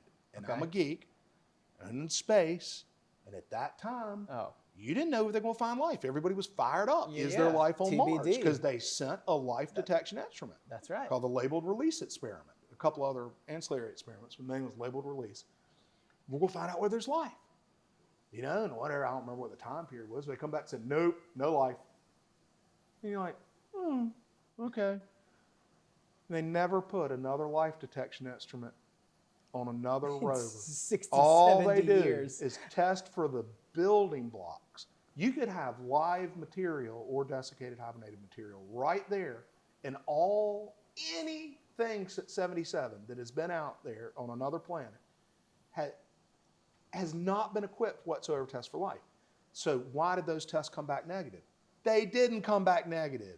They didn't? 2 out of 3 of the components of the thing came back absolutely positive, and the third was inconclusive. And Gil Levin This is in the 70s? was the principal researcher in 77. Gil Levin is the name of the fella who NASA hired to invent the device that'll test for life. Okay. So they said, and he was a smart dude, they put a lot of thought into it, okay? And they put a collection of instruments on the thing to detect life. Gil Levin died 3 years ago, and a couple of years before that, he wrote a great piece, as he had done many times, but he put it back in Scientific American and said, I found life. Everybody, we found life. But they didn't have the balls. It was all there. It's how you interpret it. Yeah. So there were elements that right away said, we got it. Yep. You know, and then there's a long technical story about how it happened, but it's actually suffused with sociological willful ignorance. That is such an astonishing statement that the bureaucracies can't announce it. That it's safer for the bureaucracy to say it's always uncertain. Right. To the point of not even bothering to directly test for it anymore. It's not, it's too dangerous. So, yeah, it too got risky. strangled in the crib by bureaucrats that couldn't have the courage to say, we found it, of course we got to go back. You know, we got to verify. Yeah. So far, whatnot. looking good. Yeah, and anybody can go look up. It might take the second page of Google, but life on Mars labeled release experiment proof. You know, it happened. But I'm even worse than that. Not only that I think Mars is crawling with life, maybe not crawling, but microbial life. Okay. I believe it exists in ambient space as well. Okay. Right? That there are thousands of life particles, trillions of life particles, viruses, in space. microbes of all sorts in space. They say, well, come on now, space, you know, radiation is so strong and it's that vacuum and all of that. Nothing lives in space. We grow up, you think space, nothing there dead. Yeah. Now there are particles all over the space. And what are those particles? Those particles are comet dust or cosmic dust. Okay. Okay? And no doubt in anybody's mind that tons and tons, and you get a lot of dust for a ton of dust. Dust. Worldwide. Tons You're of talking dust. about it's a white rain, but it's everywhere. Yeah. You get tons and tons, 100 tons a day or whatever that stuff comes in. Yeah. Okay. Those pieces of cosmic dust, in some cases, maybe most cases, I don't know, are actually kind of large enough to see potentially, right? With the naked eye. Yeah, more or less. Maybe just a regular microscope. Sure. You know, but they're in that range. A virus Oh. or a diatom Yeah. or a E. coli bacteria in a desiccated form inside of a visible to just subvisible particle of cosmic dust, it's like being in a fucking space station 1,000,000 times larger, well shielded. Yeah. Right? And it's not alive. It's not sitting out there alive. All of that stuff has been proven by NASA itself to survive the conditions of space.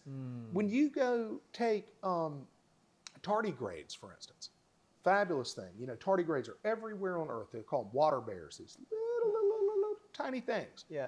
Okay? What are they? They're tough as hell. They're called tardigrades or water bears. Microorganisms. They're cool little things. They all look a little Got it. different. They look like a child's plush toy. Yeah. Right? Yeah. And they live in all moss worldwide, but they also own Antarctica, you know, tardigrades. And then they started testing tardigrades. Said, well, how do they live in Antarctica and, you know, here and there? And they're extremophiles. They're in the class of things that they can't find anything to kill them. So they actually went so far with tardigrades, and they have with other.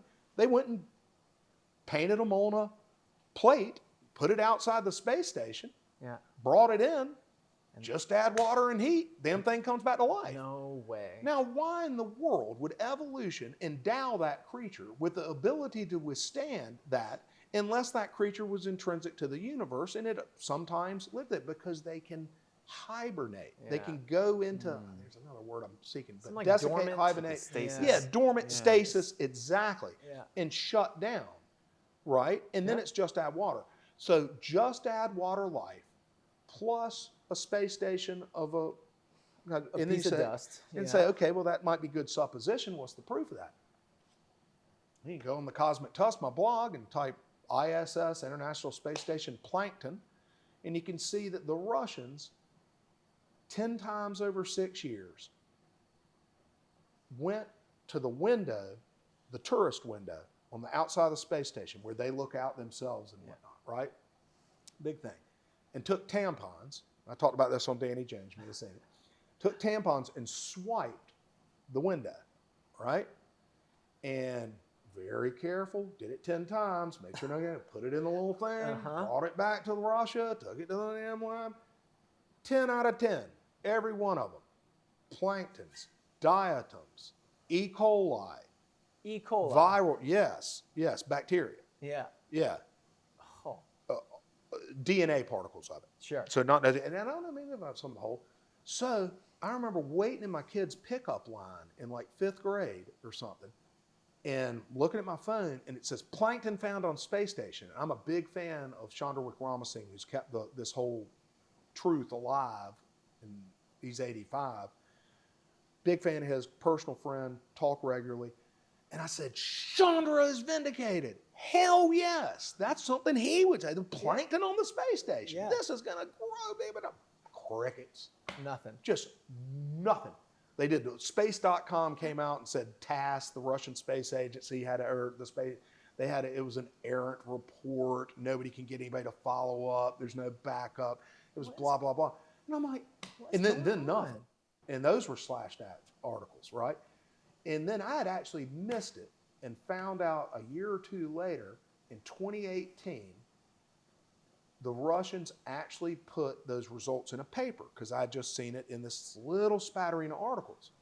And you read the paper, very well done, all very established, seems to be institutes. And you got to think, if you're writing a paper about your tests and evaluation of something that came from the space station, you're a credible scientist. Yeah. Yeah, that means at least you're the person in Russia that gets to touch the space station. Yeah, right. So these people came out and they said, yeah, we got life all over the outside the space station. So you say, well, that should be a big deal. But they hedged. They said, and this is oversimplifying, but it's clear in the paper, either it came from above, or it came from below. Did it come from the earth? Right. So they even say in the paper that they kind of go through the two things, and then they say, we weigh down on the side that it came from below, as hoisted into the atmosphere, into space, immediate space, orbital space, wafted it on there through an unknown mechanism. Yeah. If you got to punt to an unknown mechanism, you got a problem there. Yeah. And second, that means we're seeding it into the world. That means it's going we're that way. breathing life into right. the world, and that proves panspermia in itself. Why in the next planet doing it? Why in the next? But here's the cool part. The lead of the first paper, I believe she was the top author. She's definitely in the next one. Miss, I've been trying to get in touch with this woman. Mrs. Miss. TV Grabinikova is the woman that discovered life in space. She, if you go and kind of dissect it all one day, I firmly believe that she deserves credit for discovering life in space. Here's why. She was one of the authors on the first one that equivocated. Then, I don't remember what it was, 6 months later or whatever, another paper comes out. And she had jumped ship, joined the radical panspermists like Chandra Wickramasinghe and a number of other well-known names in this obscure field, who have been saying all along that life is intrinsic and absolutely everywhere. This is how it works. And joined them on another paper that said bullshit. And she had a couple of Russians with her. It said, nah. Basically, she's saying, I think it came from below. We had to equivocate. Here's what's really going on. Okay. The thing that keeps us from incorporating this knowledge and evidence into our understanding of where life exists is nothing but willful ignorance driven by sociological incentives that disincentivize It's pretty jarring. being the person, because whoever says it first will catch a bunch of shit. Absolutely. Every time. And Chandra's called a lifetime of shit. Yeah. You know, his old partner, he was the original panspermist and the first astrobiologist, was Sir Fred Hoyle, who was the greatest scientist in the 20th century in Britain. You know, he discovered how stars work. Together, they discovered that cosmic dust, or not cosmic dust, but the dust clouds that you see out there, the gigantic interstellar out there in the middle, not a solar system, this big old thing. They said, no, those aren't little flecks of mica or something. Yeah. That's life. Yeah. Desiccated life floating around. Wow. Okay, and here's what they did. So they said that, they proved it, that it was organic chemicals at the time. That got accepted. Sure. 68, 69, 70, whatnot. And they're known for that, no question. Chandra gets credit for discovering that those things were not minerals or something. It was organic chemicals. And then they came out, well, they said at the time, we think it's life. And then they, late 70s, went and mapped the spectra of a particular galactic cloud of dust and then put it against the spectra of E. coli. And they match like that. Way. Oh, yeah. You guys see that graph. Gosh. So that giant flame, what are the odds? What are They the odds? had predicted. They said these are biological materials. Let's test the spectra. Let's look if it matches anything. Oh, yes, it matches E. coli. Exactly. Wow. Right? And they published 70 papers in Nature along these lines. Were never refuted, but were never accepted.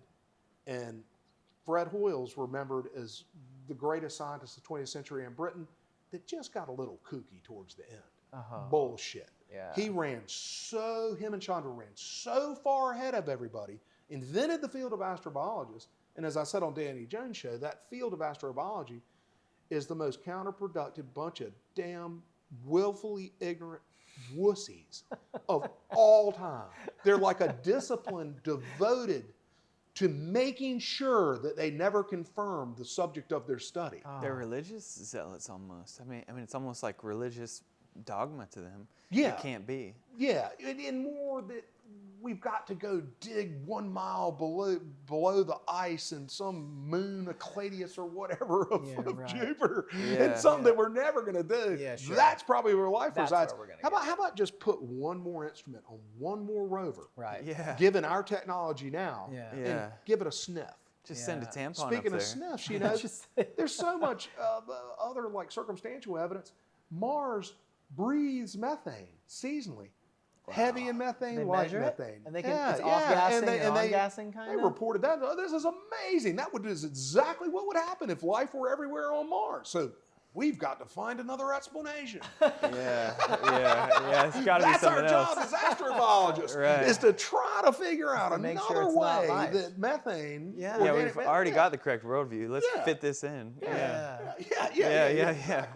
It's a little frustrating, but you know you're going to get there. The frustrating thing, particularly those people like Chandra and Richard Hoover, to another extent, at NASA, he's always held the flame.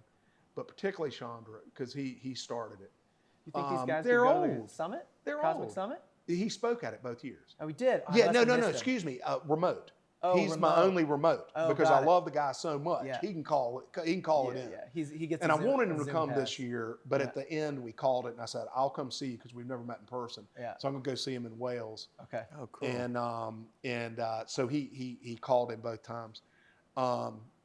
But I hate for the hate the thought that he could pass. Yeah. Because we're getting close. Yeah. You know. Humanity's warming up. Yeah. Yeah. Yeah. Okay. So life on Mars and everywhere else. And everywhere else. And everywhere else. Do you think that means mostly microbial little cells, that kind of thing, or are you all the way? Then does that mean for you that Greys and Nordics? there's the Greys? Exactly. Yep, Do you think it necessarily means that? Like, Well, I gotta give you here's my stock line on that. it's all speculation, Yeah, let's hear obviously. the People stock line. like me Okay. who are radical panspermist. Yeah. Now that would sound like somebody you wouldn't want to be around your daughter. That's right. I am a radical panspermist to my core. You said it, not me. That's right. Yeah. But a radical panspermist, what frustrates you is that if you went and did a poll, no one's ever polled on this, and said, what do you think the likelihood, what do you think of microbial life, you know, entombed or desiccated, whatever, being everywhere in space, you know, and on the cover of the space station? People go, I don't know about that. I never heard such a thing. Space, it's all dead out there. That's what space, biggest thing about space. There ain't no life in it. Yep. Right? Then you say, do you think that pear-shaped headed creatures come through people's windows and probe their anus? Oh, yeah.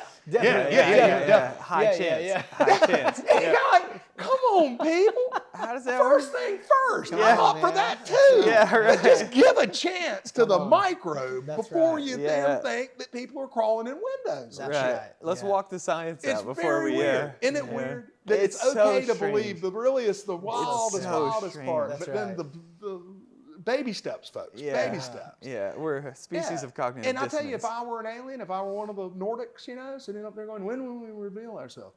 I would say, wait till they find the bugs first. We're not just going to damn rush to the end of the play. Yeah, we're not the. That's the big reveal. 100%.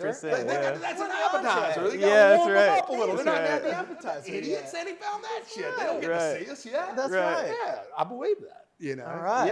Yeah. You might be wrong. That's awesome. Well, who knows? But I'm comfortable with ambiguity. That's right. That's right. Yeah. You wait in ambiguity. Yeah, exactly. Yeah. Oh, Lord. Oh, that's awesome. Okay, so possibly. The maybe. moment you were mentioning a moment on Rogan with Trump, and Oh, yeah, I yeah, caught a moment on there as well. I'm curious if it's the same one. Where were you going with that? Oh, I wish I could quote it exactly, but Trump, he asked him about aliens. He asked about life on Mars. Yeah, he asked about life on Mars. We were talking about this. He started to finish the sentence. And Joe cut him off. interrupted Yes, him. he He said, did. he said, we've Yeah. had rovers up there, so we know Yeah. that ain't true. And Trump went, Yeah. fucking, he had a hint. He We had a saw private it. briefing, not from the head guy, but somebody sent up the poll Somebody. and said, somebody tell the fucking president that NASA's been ignoring life on Mars Yeah. all these years, Yeah, that's right. And he had that in his head, and he was willing to probably say something was about it. He said, going. there might be little tiny things on Mars, at least I've heard. There's a And he was about to say it. It's the And Joe same- jumps out there. There's a phenomenon there where Trump doesn't ever make himself the expert in the room. And Yeah. so when he starts to say something, you don't know if it's coming out of left field from his brain or if Yeah. it's like, oh He no. knows it. Yeah, he Yeah. knows it. He Yeah, really, yeah. That something wiggled in his brain. Yeah. And it's, yeah. And something about him talking about life on Mars is like, maybe we might have life on Mars. I forget what he said. It just, I was hearing him, I was like, is he confessing? about to say? I know. I think Did he's- he just I say think it? he's streaming Oh, you can country. imagine a radical panspermist? Yeah. I was like about them. I was Yeah. about to fucking throw my beer at the TV. I was like, no, I know. I was like, for a millisecond. Yeah, from he was the talking, fucking and I was like, president. Me He's too. not- Yeah, that was crazy. You're like, let him go. Let him go. he's not speculating right now. Yeah. He's like working out what he's actually thinking. Oh, I'll yeah. give you another Rogan frustration. I love the guy like we all course, do, of right? course. But I started a Twitter campaign that went absolutely nowhere. But I managed to get a dozen adherents that also used the hashtag for 6 months, and it never took off. Ask Neil now. And that's Ask Neil deGrasse Tyson. Yeah. Okay. Neil, I've had over 50 hours of interviews with people that say that 13,000 years ago there was a tremendous catastrophe, and it was caused by a meteor stream that we encounter periodically that could be a threat in the future, blah, blah, blah, and Kevin the Younger Dryas event. And ask Neil Tyson. Yeah. He's heard of it. Yes. You know he's heard of By it. now, Those for cats sure. never mention No. it. I know. No. Now, the bottom feeder dudes out there on Twitter and shit, they're credentialed scientists, call bullshit on it all the time. There's all going on. The big guys never mention it. That's right. Yeah. Because they're probably smart enough to know there's a good chance that's true or this is legit science. Yeah. Right. But they're so spineless and so driven by their own popularity and credibility They don't want to lose their seat at the that table. they won't do it. But if Joe pinned it, and he's got guys like that on all the time. That's right. He's got an equal number of people who either should call bullshit on the Younger Dryas or give a Younger Dryas event or give us an answer on Yeah, it. Because a lot of An my alternating audience knows hypothesis. about this That's and are right, talking to yeah. their family about it. Neil, Yeah. what's the deal with this? That's So right. if I'm lucky enough to get down to Austin and see him again, I might be a little bit of a crank and go, okay, hold on, Mr. Rogan, Mr. Rogan, Please. do me one favor. Ask Yeah. Neil now. That's okay? right. Yes. Ask Neil now. Yes. Yeah. Okay. I love that. We've been going for a while. Yes, indeed. What, do you think Y'all we should going to wrap cut this one up? up. Shoot, yeah, we'll cut this. It'll one be up. fun. Yeah, it'll be fun. Okay, I have a okay, million other okay. questions. If If you're willing, we might have to have you out here again in the future. This was fun. Absolutely. It'd be an Hopefully honor. there'll be developments. Yeah. Yeah, yeah, Right? yeah. Have some development. If nothing else, we'll have the comments of Cosmic Summit again next year. That's right. And I'll come give you an after-action report. Well, at least we'll know the results of the election, which we don't know now. So there's all sorts of speculating that could be done there. Oh, yeah. Oh, good Lord. It's a big week for America. It's wild. The way that Elon's taking on Pennsylvania on his own. I mean, it seems like he talked with Trump, and Trump was like, "Hey, if you could take over Pennsylvania, just do all the campaigning, set that one straight, find the election fraud, do whatever you got to do, just go nuts on it." And I think Elon just took it on. He's like, "Yeah, I'll do that. I'll do SpaceX." That's a good take. In Pennsylvania. Yeah. Yeah. And he's a get-her-done kind of guy. Yeah. Oh, yeah. Right? In fact, if Pennsylvania were to lose, and with the interest that he has taken, that'd be a big failure for a guy that's not known for him. Oh, yeah. That's exactly Yeah. right. He's sticking his neck out there on a daily basis. He's out there, yeah. It's interesting. It's interesting to watch. Well, hopefully a week from now we'll be in a peaceful country with half of them disappointed. That's right. what we hope for. That's That's right. best case. We Either need the way. peace. Yeah. Hopefully peaceful, because it was just so damn obvious who won. That's right. Yeah, hopefully. Hopefully. George, where can everybody find you? Yeah. Oh, yeah. GeorgeHoward.com. George Howard. You got to get in the Wayback Machine. Yeah, that's right. On ARPANET. Yeah. Well, I hate to pitch it because I got to upgrade the thing, but I'm starting to post again a little bit at Cosmic Tusk, which is my original platform, which is my blog. I'm gonna give it Cosmic Tusk. Yeah. But really, we are on actually every platform but Rumble now at Cosmic Summit. All right. Oh, cool. We're on Twitter, Facebook, Instagram, and our best buddy, YouTube. Oh, yeah. Right? And we just got on Twitter 3 days ago, and we put out 3 videos a day Okay. that feature Cosmic Summit speakers, Cool. either at the summit or in another context speaking, but only people that are going to speak or have spoken at the Cosmic Summit. And then we do shorts on them, and we put out 3 a day now for 22 months. And I enjoyed its attention. It's like, wow, we're getting 50,000 views a day on YouTube and whatnot. And I think it's when we met, Yep. We were talking. it started going absolutely nuts, Yeah. man, about 3 months ago. Yeah. And actually starting to make money on it, Incredible. which helps the money-losing Cosmic Summit and Cosmic Tusk. actually. Yeah. And it's incredible, man. We had 9 million views on YouTube this month. Wow. 9 million. Oh, congrats. That's incredible. And Great our job. reach on Facebook this month, and we just turned on Facebook 2 months ago and started putting the videos up on it. I mean, we had a page, but no activity. And we had a reach of 2.4 million. Incredible. Yeah, so interactions a day are close to 1 million for the Cosmic Summit. So it may turn out that what the event becomes a content generation machine, unfortunately probably a money-losing content generation machine. A passion project. Yeah. Yeah, That's what we that call feeds this. the money-making thing. right. You put them together and it looks okay. Yeah, That's a lost pretty good leader. business Right? model. And then That's it right. becomes like a little virtuous cycle where Yeah. each year you're creating, because we had 45 hours of content this year. So we've Wow. got all 45 hours of the Cosmic Summit is on YouTube. You can see it just like you went there, but we don't Yeah. put it out for several months, and nothing's like being there. So don't let that be a substitute to buy a ticket. Yep. Go to Cosmic Summit 2025. That's right. Right?